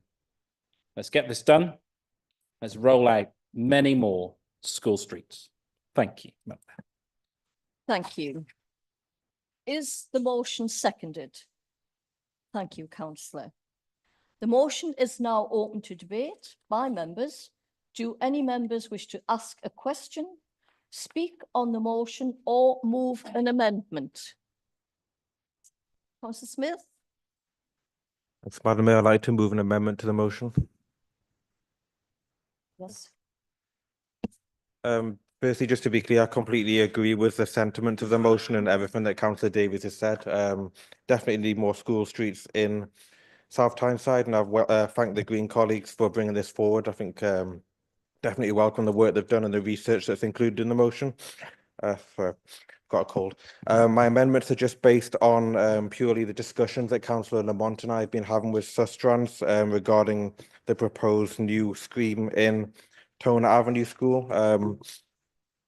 We've had quite a lot of meetings with Sustrans that culminated in a visit to their office about a month ago, where in Newcastle we got to see the maps, their data and everything like that, everything they had. So my amendments, the aim of them are to kind of reduce work that's already been done and prevent us asking for things that have already happened. So for example, when we went to Sustrans, we saw that they have a lot of data about schools in South Tyneside, and they've picked out the most suitable ones.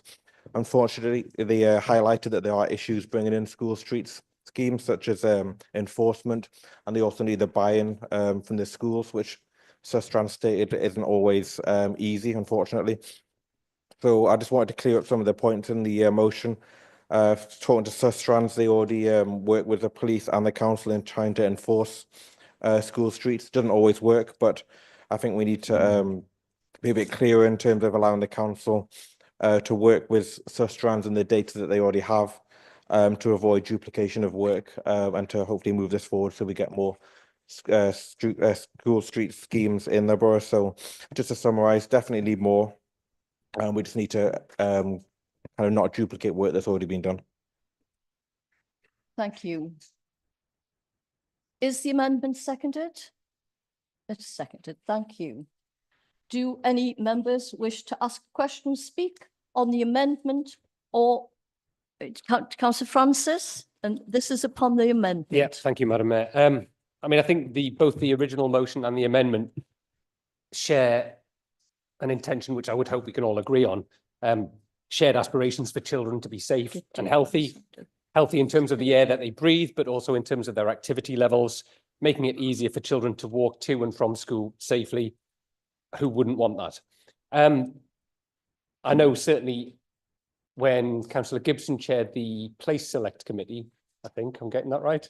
Yeah. We looked at the issue of idling and, you know, pollution from cars idling, particularly outside of schools.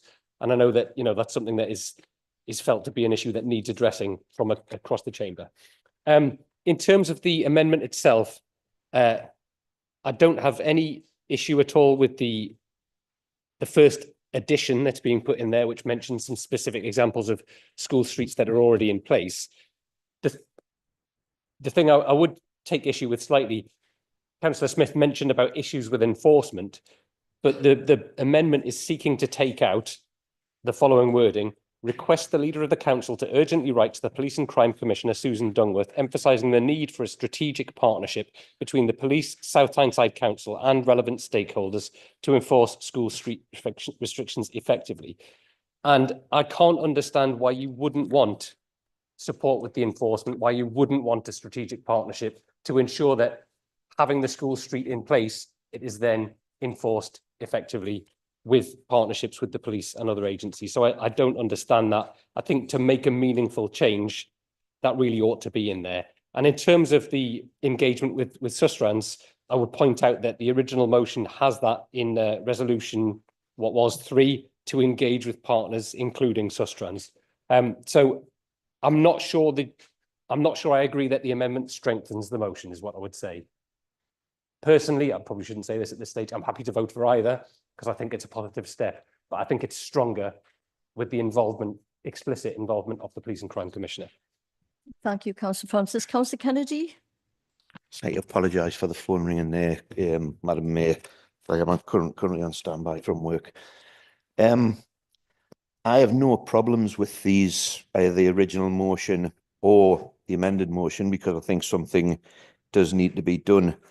But our council is currently in a very difficult position when it comes to police and such things. Our parking enforcement team has been reduced from 26 members in recent years down to, I believe, only 6 now, which is going to make it really, really difficult. Now, whilst I appreciate what we're trying to do, I do feel that because of things that have gone on of late within these chambers, that the overall issue is going to be torn up and thrown out. We can start as many of these school streets as we want, but I'm concerned. You know, MP Kate Osborne says that her constituency has the highest number of asthma rates anywhere in the northeast, possibly even the country. I don't know. And we want to enhance child safety and reduce air pollution through school streets, reduce children's exposure to air pollution, and improve safety and promote active travel. That's all good and well, but there was a letter sent to this council from the Minister, Matthew Pennycook, on the 4th of March. Now, there was one small sentence in that worries me, where it says, "I am writing to confirm," which suggests there was a previous communication, and that communication was around the submission of the local plan, which was forced on us. Now, you talk about this, but we now have the potential for 1,200, maybe 3,000 houses on Felgate. We have 3 schools in that area, 20-mile-an-hour limit roads where we're going to have traffic parked up, engines idling. You know, the amount of exposure that is going to create, and you cannot stop people from driving around in a state, but the amount of exposure that's going to expose our children to is way beyond any school streets plans. So whilst I do applaud the idea behind it to bring it, I just think it will end up seriously coming back and biting us because of other things that are being planned by the council. Thank you, Madam Mayor. Thank you, Councillor. Councillor Guy. Councillor Guy? Thank you, Madam Mayor. Please, no banners. Councillor Guy. Thank you, Madam Mayor. I'm just going to speak off the cuff here. I prefer the amendment to the motion. The big thing that's been playing on my mind for all of this week is police and priorities. For me, I'm a governor and vice chair of a governing board. We've got a lot of schools in West Park. It feels like we've got more schools than roads at times. So I've been trying to see what does a West Park look like with school streets, and I really struggle with the idea of a school street for a suburban area working for somewhere like West Park. We can close probably one road near schools, which is two roads. One is Redden Road, which means we'll push loads of traffic onto Mortimer Road and onto Temple Park Road, both which have safety concerns on, both which effectively we're going to be pushing children closer to the danger. We're not going to be solving pollution. We're just simply going to be probably spreading it out a little bit, which technically is still a bit healthier than having it concentrated in high concentrations. But still, it's not solving the problem there. The other issue for me is that policing priority. Parents tell me that they don't want their kids walking to school because of knife crime, because of accessibility to drugs, may that be prescription, non-prescription, exotic drugs or not. Metros, for example, a lot of people are telling me that they don't want to use public transport because they don't feel safe on it. And for me, it's this school streets. I feel like it's putting the cart before the horse. I feel like we need to be focusing on making our entire routes safer. I feel like we need to be focusing on improving public transport. Also, speaking with parents, the many a times I've spoken to parents about, why do you drive to school? And often they've got lots and lots of equipment for after school activities. Often they are got busy because now both parents are expected to work in order to afford to pay their bills. They don't have time to rush children back and forwards on a school run, so they just sling them in the car and throw them back out. When I've asked about things like walking school buses, the schools have said that they haven't got enough money, or it's complex with all the other challenges that schools have got to manage in order to work. But I feel like there is a number of little things that can work that will fix this problem. In terms of school streets as a whole, I don't have an issue with them. For me, the original motion stating that that it's going to be a policing priority, for me, just didn't sit right. I mean, it's worth noting, if I've got time, Mayor, we had a resident stabbed in a park just a couple of weeks ago who was still waiting after weeks for an interview with the police. The idea of the police then policing cars in emission control zones in South Tyneside, it doesn't sit well with me at this point in time. So So you have 1 minute. Thank you. So yes, I'm going to support the amendment to the motion. I was sitting on the fence with the original motion. I'd probably still vote for it, but just in the terms of West Park, I feel like it's a little bit more complex with us, because all of the roads that are next to schools are major arterial routes for the borough. It would send chaos in everywhere.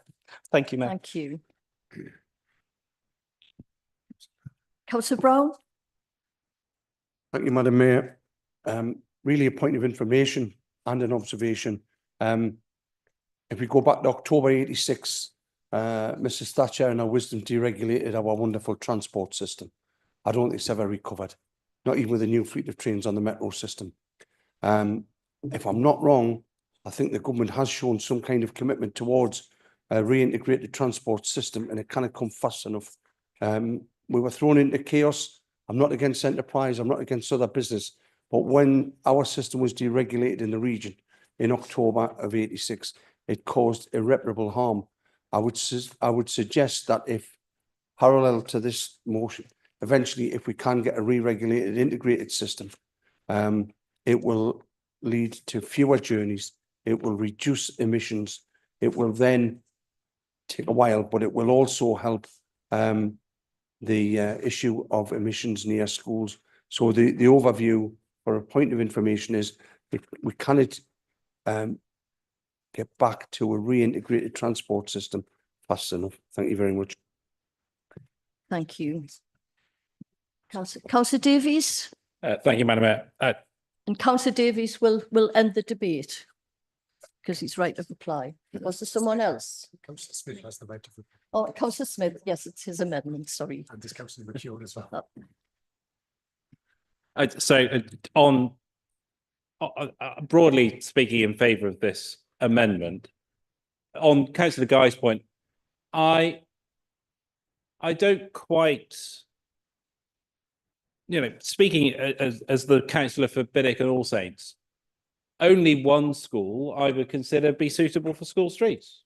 That's what I would expect the report to report back from looking at the Sustrans data and council officers working in collaboration. It's about and on the police, it's not about changing priorities. It's about standing up for South Tyneside's priorities. Newcastle is getting far more of its fair share of police resource to enforce this than we are at South Tyneside. Well, why does Newcastle deserve more than South Tyneside? Why do you want Newcastle to win over South Tyneside? We're just asking for our fair share. Thank you. Did Councillor McKeown wish to speak?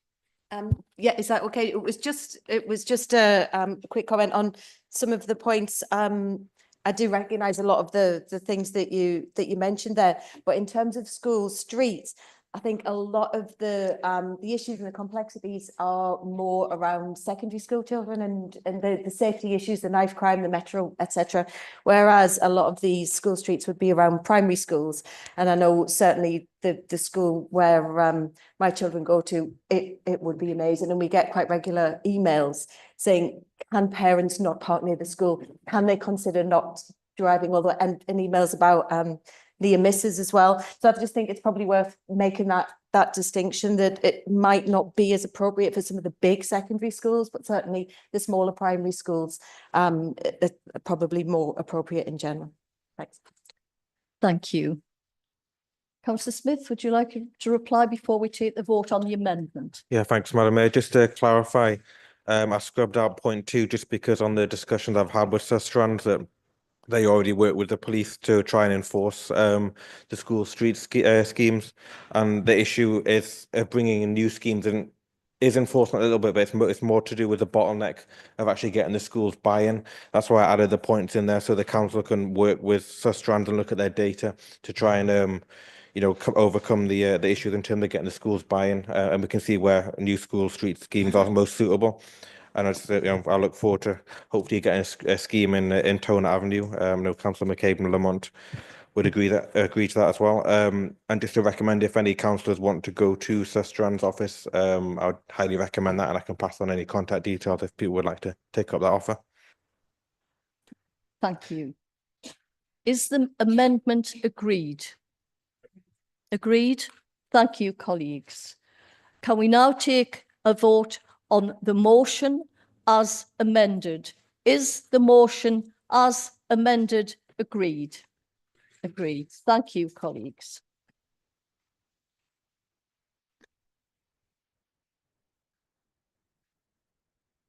Motion 2.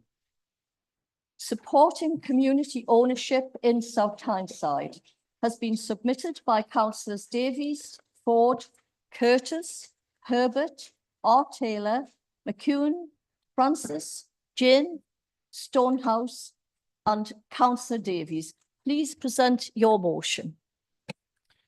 Me again. Thank you, Madam Mayor. We all know the story. A local pub mentioned in this meeting already, the New Mill, in my own ward, the Old Ship, many more. The playing field, the community centre, the library, gone overnight. Bought up, boarded up, maybe then bulldozed. And every time we're told the same thing. It couldn't be helped.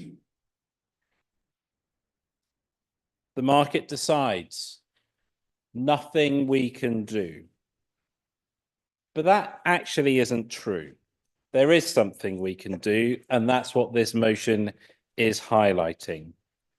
It starts with giving power back to communities, not to developers who see our heritage as nothing more than a profit margin and a return.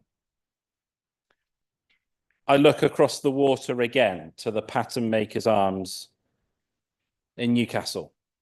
Once a thriving community hub, nearly lost to flats, but saved because local people fought tooth and nail to get it listed as an asset of community value. Or Dunstan Staines in Gateshead, a piece of our industrial past that could have crumbled if people hadn't stepped in. And then there's Bolton Library, once a council-run service, now relying on volunteers just to keep the doors open.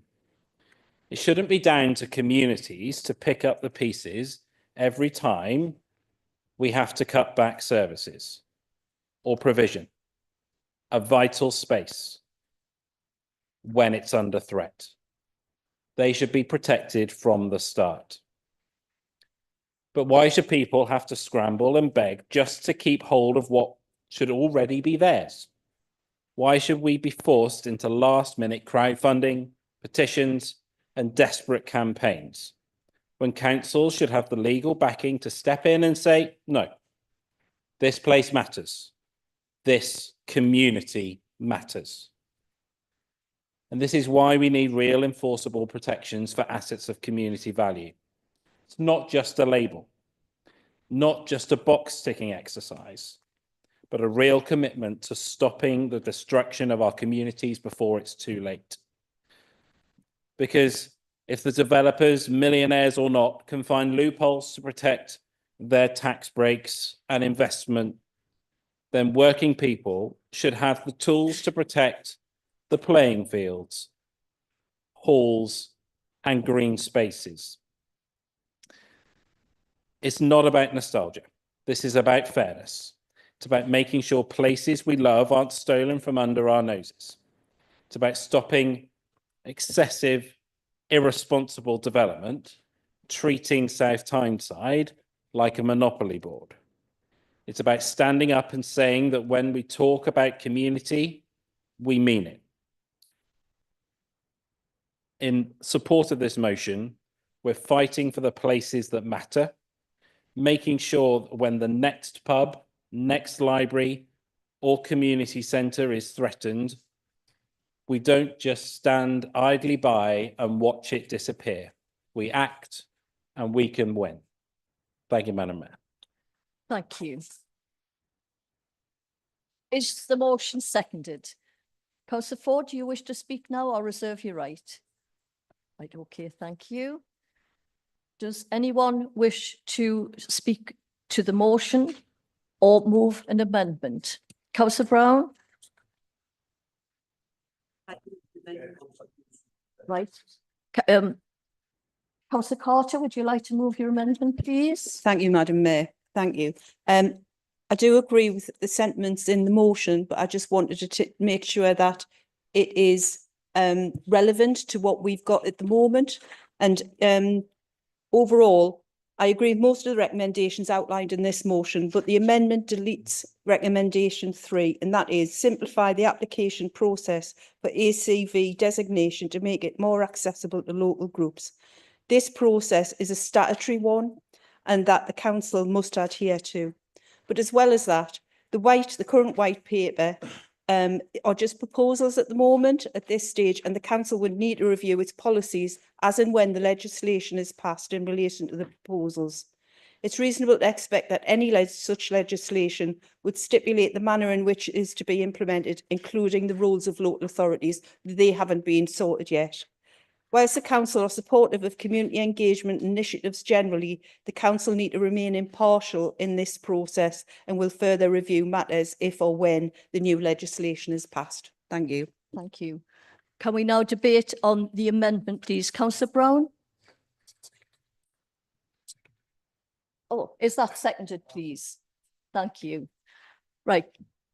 Councillor Brown, I had you down first. Briefly again, Madam Chair, I'm grateful for the clarification from Councillor Carter. That's spread a bit more light upon it, but I would have supported the motion. It's amazing what you can do. It wasn't just a knee-jerk reaction when I became a councillor last year, but from the first meeting I attended, where an enterprising business down in Manchester had their eye on the Hive in Hebburn and the sculpture, which my wife's oldest son is an apprentice, one of the last ones from Swan Hunters, that had a part in formulating the hive, I think AMEC, over our dead body. It's still there. They didn't get what they wanted, and we have to fight for such things and protect these assets to the community. Thank you, Madam Mayor. Thank you, Councillor Coombs. Thank you, Madam Mayor, and thank you for the motion. I support. Speaking to someone that's had experience of obtaining an asset of community value, i.e.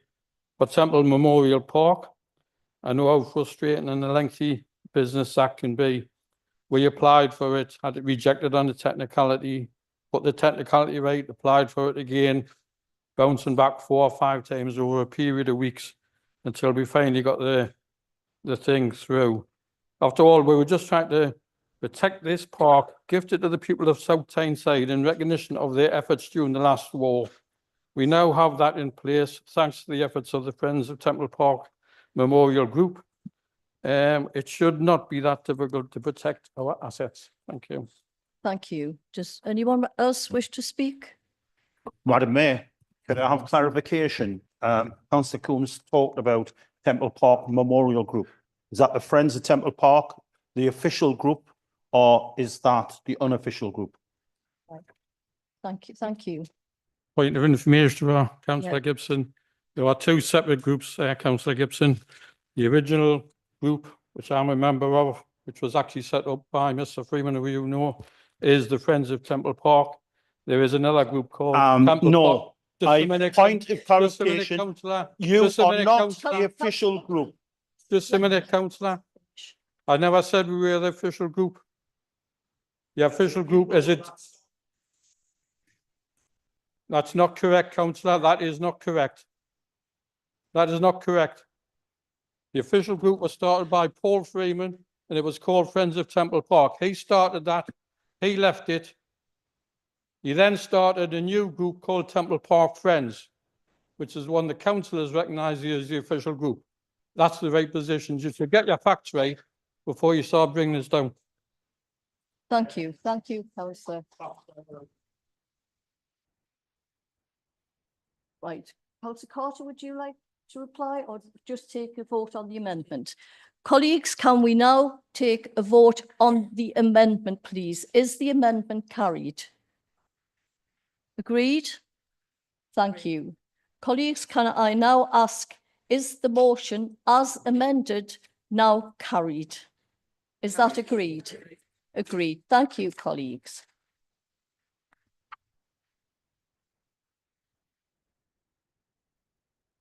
Motion 3, sustainable food practices, has been submitted by Councillors Gibson, Carter, Melling, Keegan, Strike and McCabe. Councillor Gibson, please present your motion. Thanks, Madam Mayor. This council has proudly supported the green initiatives throughout the years. We have declared a climate emergency, an ocean recovery declaration, and an ecological emergency declaration. As such, we have knowledge and the effects that food have on our planet. Food production at present is estimated to produce 1/3 of the warming gases threatening our planet. In December last year, Sustainable Agricultural Resilience Food System and Climate Action Pledge was signed by 134 countries, including the United Kingdom. As such, it is time to renew our efforts on a local level and recommit ourselves to the goal of making sustainable, healthy foods available to all. Food is a huge part of some of our biggest problems in the borough, be poverty, biodiversity, or obesity. South Tyneside's Open Collective Good Food is doing something important work within our area. A collectivity of projects between South Tyneside Council's Women's Health, South Tyneside, Apnagar, and Hope Hospitality and Hope. Sorry, got that wrong there. Hope Hospitality. South Tyneside Open Collective for Good Foods has already done some great research and community engagement to a draft appraisal of South Tyneside food system overall. Sustainable food is more ethical and can help the council deliver on its aims with regards to achieve net zero. As a council, we need to pursue a comprehensive, collaborative approach and promote productivity of sustainable foods throughout the borough. The council resolves to ask the leader to write to the local authorities, the North East Regional, ask the joint Sustainable Food Place Partnership Programme to collaborate with other food partners in making local foods production and consumption more suitable. I can't pronounce this, dear. Daniel Zichner, MP, Minister of Food Security and Rural Affairs, asked the government to outline his commitment in sustainable food practices. Thank you, Madam Mayor. Thank you, Councillor. Is that seconded? Is the motion seconded? Seconded, Madam Mayor. Councillor Carter?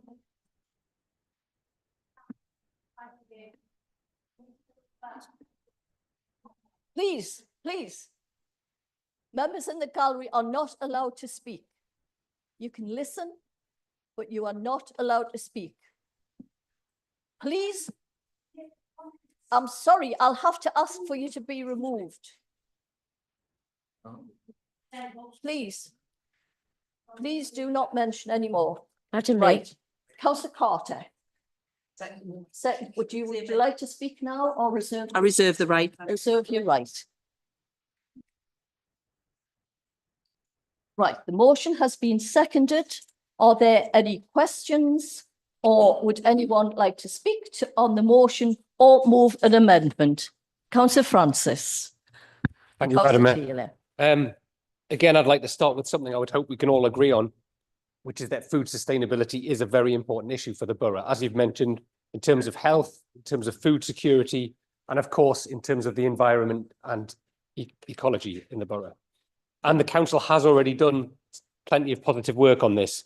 In November 2021, I brought a motion to council asking for a food strategy to be created, and referring back to the scrutiny discussion earlier on, that then went to scrutiny. People Select Committee heard a presentation on the action plan regarding that in March 22, and then again in January 2023. And the action plan had some really positive stuff in about food surplus, food waste, the Community Eat Well programme, street food events and food packaging, plant-based options in council buildings and leisure facilities and council events, and a whole raft of other things. So I support the motion. And if the resolution is successful, it would be great to see the food strategy and action plan updated to reflect changes from government level. But I feel it would still be positive nonetheless if we could have an update on what's happened with the strategy since it last went to a committee in January 2023. We're now, 2+ years on. So I'd ask the lead member if it's possible to get an update on where we're at with the food strategy as well. Thank you. Councillor Taylor. Thank you, Madam Mayor. Yeah, just to touch upon plant-based things that Councillor Francis had already been touched upon previously, but it would be great to see more plant-based things internally in council-run buildings and places like Haven Point, things like that, because I'm mindful that often when I go, there'll be one choice, which is better than none, of course, but it would be nice to have a few choices, so thank you. Thank you. Does anyone else wish to speak? Councillor Guy? Sorry, I just got tangled on a cable there. Thank you, Madam Mayor. I support the motion as well. I think it's important. Methane is a very, very potent greenhouse gas compared to CO2. And I often find, especially with the media, we're always talking about carbon. We very rarely talk about some of the very, very poisonous gases that are considerably worse and considerably more prevalent. So thank you for bringing this to Chamber this evening. I wouldn't be Councillor Guy if I didn't pester you about one thing, though, with it. In terms of food waste, it is a massive problem, and this motion does a very good job at actually highlighting that. But one of the biggest bugbears for me is the lack of municipal food collection at curbside. Can we please have something within this that starts encroaching into that when we start dealing with that final, effectively, that final use? I mean, call it, could reduce all the food, but we all have peelings, we all have apple cores. And as much as we can reduce that, and it should be reduced, especially when we start talking about things like food poverty, there is going to still be methane production unless we start finishing that final cycle, i.e. curbside collection. And yeah, but thank you. Thank you. Councillor Barclay. Thank you, Madam Mayor. I just wanted to acknowledge the work that was being done in the community and voluntary sector, particularly around raising awareness about food sustainability and the work that is so informative within our own communities and working with our community associations to be able to do healthy menus as well at local level, which I think is really great. And especially in my ward where we have Hope and Hospitality's pantry. I'd also like to bring attention to the fact that we had a really good presentation at the Health and Wellbeing Board. And again, it's across the borough that the work is being brought together, including the summit that we'll have later in the year. So I just wanted to acknowledge that. Thank you. Thank you. Does anyone else wish to speak? Councillor Carter? Thank you, Madam Mayor. Just to let you know, Councillor Francis, there is an updated action plan from this year. So I don't know what the status of that is, but it is available, yeah. Just to let everyone know as well, our Sustainable Food Partnership Coordinator is hosting a food summit, which Councillor Bartley's mentioned, to bring together key stakeholders from South Tyneside's local food system. The event will be an opportunity to celebrate some of the great work that has already been taking place, as well as beginning to co-produce what we want to happen next, which will be captured in our Sustainable Food Action Plan. The event is taking place on Wednesday, the 2nd of April, between 10 and 3 at the Word. Thank you. Thank you, Councillor. Councillor Gibson, would you like your right of reply? Yeah. I would just like to thank everybody involved in this strategy. It's a fantastic strategy. Yes. When you receive it, read it. We will be discussing it at our working group, climate change working groups, because sustainable future, we've got to look at this as well, sustainable foods, how we move forward, how we reduce waste, because, you know, we've got to stop waste. We're talking about waste on waste collection. We're trying to reduce that by, you know, people recycling. So let's do the same, because 3/4 of the planet, there's a lot of waste of food, and with climate change, but also we've got the wars in Ukraine. Prices of food is rocketed through the roof. Poverty will get higher, and we've got to make sustainable foods, affordable foods. And this is the way forward. This is a fantastic report, and thanks to officers and councillors, everybody involved in this report. But thank you once again for supporting this motion. Thank you. Thank you, Councillor. Is the motion agreed? Agreed. Thank you, colleagues. Our last motion, motion 4, potholes, has been submitted by Councillors Gibson, Foreman, Proudlock, Hay Maxwell, Melling, Porthouse, Lamont and Dawes. Councillor Gibson, please present. 2 seconds, Madam Chair. I think the notes have fell down pothole. Sorry. Just a joke. Thank you. Sorry about that. Note to Council, after years of underinvestment by our previous Conservative government, the local roads in South Tyneside have been in a terrible state of repair. Despite the hard work of our council workers, the situation is making life difficult for motorists and further disconnecting our communities. The council applauds the pledge made by the new Labour government during the election campaign to fix 1 million potholes a year. This council welcomes the cash injection of 500 million for pothole funds in the budget in October. The council recognises the hard work already done by the authorities by North East Mayor Kim McGuinness to deliver extra funding for fixing our potholes and broken roads. The council resolves to write to ministers of roads for asking the Department of Transport to ensure that South Tyneside Council receives its fair share of the new funding regime. Thank you. Thank you, Councillor. Is that seconded? Seconded. Thank you, Councillor. Do you wish to speak now or reserve your right? Thank you. Does anyone else wish to speak, ask a question or move an amendment? Councillor Coombs? Thank you for the report again. and I welcome the funding for our poor roads and potholes. To blame the lack of funding on the previous government may have some truth in it, but it's not the full picture. Speaking as someone who has been the victim of our poorly maintained roads by breaking 2 springs on my vehicle, I don't think the lack of government funding is entirely to blame. In my ward, Whiteley's Way was resurfaced recently with the addition of a bus lane and taxi lane, in effect turning the northbound lane into a dual carriageway. It is now dangerous and unnecessary with a conflict at the end of the junction with the John Reid Road. On Nevinson Avenue, bottom of my street, it is, excuse me while I get this sorted out. Finding it dangerous to actually cross over the road on the pedestrian crossings. That road is down to 20 miles an hour, but it's not observed. And there's no real humps and bumps, although they're there, you don't stop it.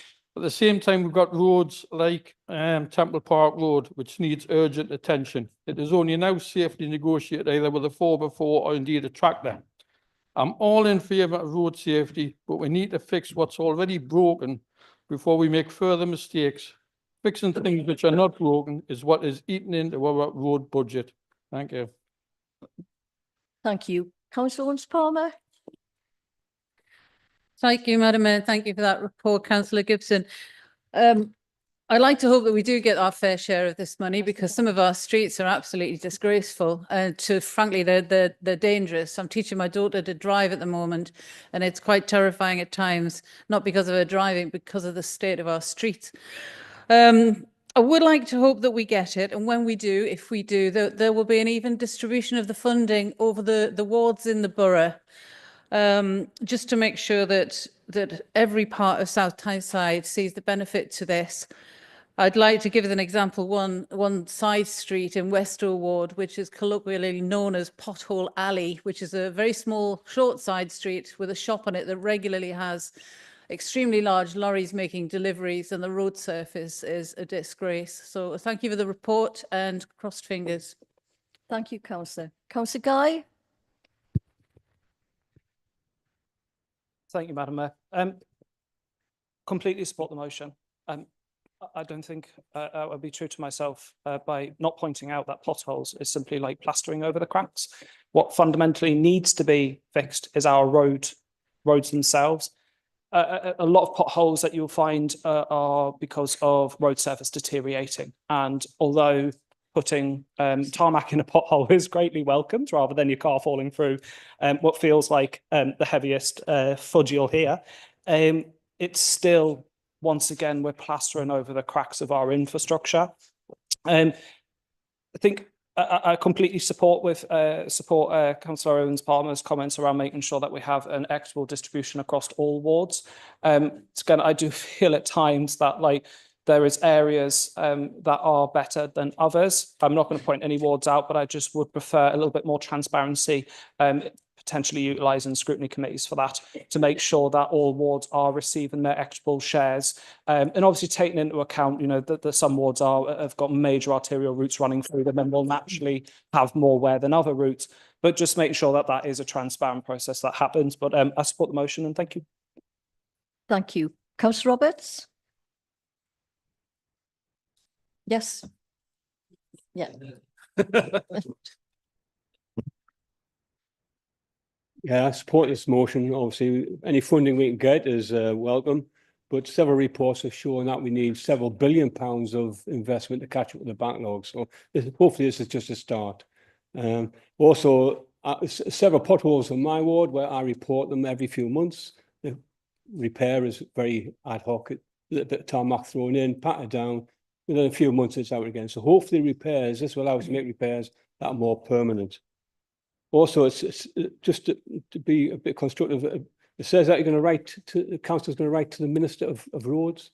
I don't think that actually is a Minister of Roads. I'm trying to help. I did come up when I googled this with a Minister for the Future of Roads. Could be the person to write to, but obviously the council can confirm that. Hopefully, we do get more funding for these potholes. Otherwise, it might become the Minister for the future potholes. But hopefully that's not the case. Thank you. Thank you. Councillor Davies. Thank you, Madam Mayor. I welcome this motion, absolutely. Just on the debate, but also the motion, it seems a little, it doesn't quite understand our devolution settlement as I understand it, that as mentioned in the chamber, that Kim McGuinness has a lot of sway, the mayor, and that actually the funding that comes to South Tyneside is a devolved level authority. So that's a funding decision for which we at cabinet level would have a veto if we're not getting our own fair share. So if we're not getting our own fair share in a devolved meeting, why are we not exercising our veto? Why are we writing to Westminster if we've been diddled out of enough money? But the council does take a data-led approach. It might not feel like we get our fair share because it's a data-led approach. Now, the way that we gather that data, I think we should probably challenge that a road that is at a red state just stays red, and that we perhaps repair amber roads. And so it feels like nothing happens because the roads that are in worse condition probably don't get repaired. So it's a little bit of a combination of this data-led approach, which is actually improving the condition, believe it or not, apparently, as the data says, of our roads. But over the past municipal year, Biddick Hall has had no major road resurfacing investment. Point I've challenged about, and it's just been a series of footpaths. So, you know, we haven't had our fair share objectively for repairs across the ward for our estate roads, and our estate roads really are in a poor nick. So I would just ask for a little bit of clarity on the relationship between devolution settlement, our right to veto, writing to Westminster. Thank you. Thank you, councillor. Anyone else? No. Councillor Foreman?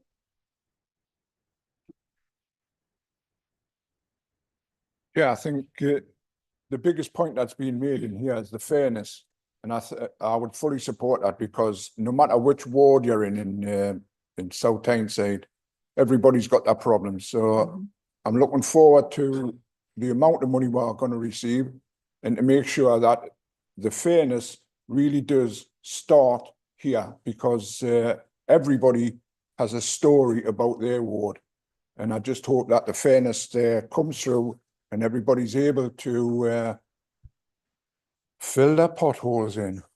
Thank you. Thank you, councillor. Councillor Gibson, would you like to reply before we take the vote? I would like to thank everybody for their comments. If there's any issues, please do raise them. Send an email to me or the relevant officer, and we'll try to address your issue within your ward. But unfortunately, over the years, as you know, the standstill pressures of inflation has had massive impact. Everybody knows within their own households, inflation, you know, for materials, the increase, we can't get as much as we did production wise out on the roads as we could before because of the cost of materials. So that is one of the things we've got to combat against as well, because we don't get that revenue to combat inflation either. And that's one of the things we've got to ask about. So, but I welcome all your comments on board. I'll take them on board and feed them back. Thanks very much. Thank you. Thank you. Is the motion agreed? Agreed. Thank you, colleagues. Well, thank you, colleagues. That concludes the business of council today. May I thank everyone, including those in the public gallery and watching at home,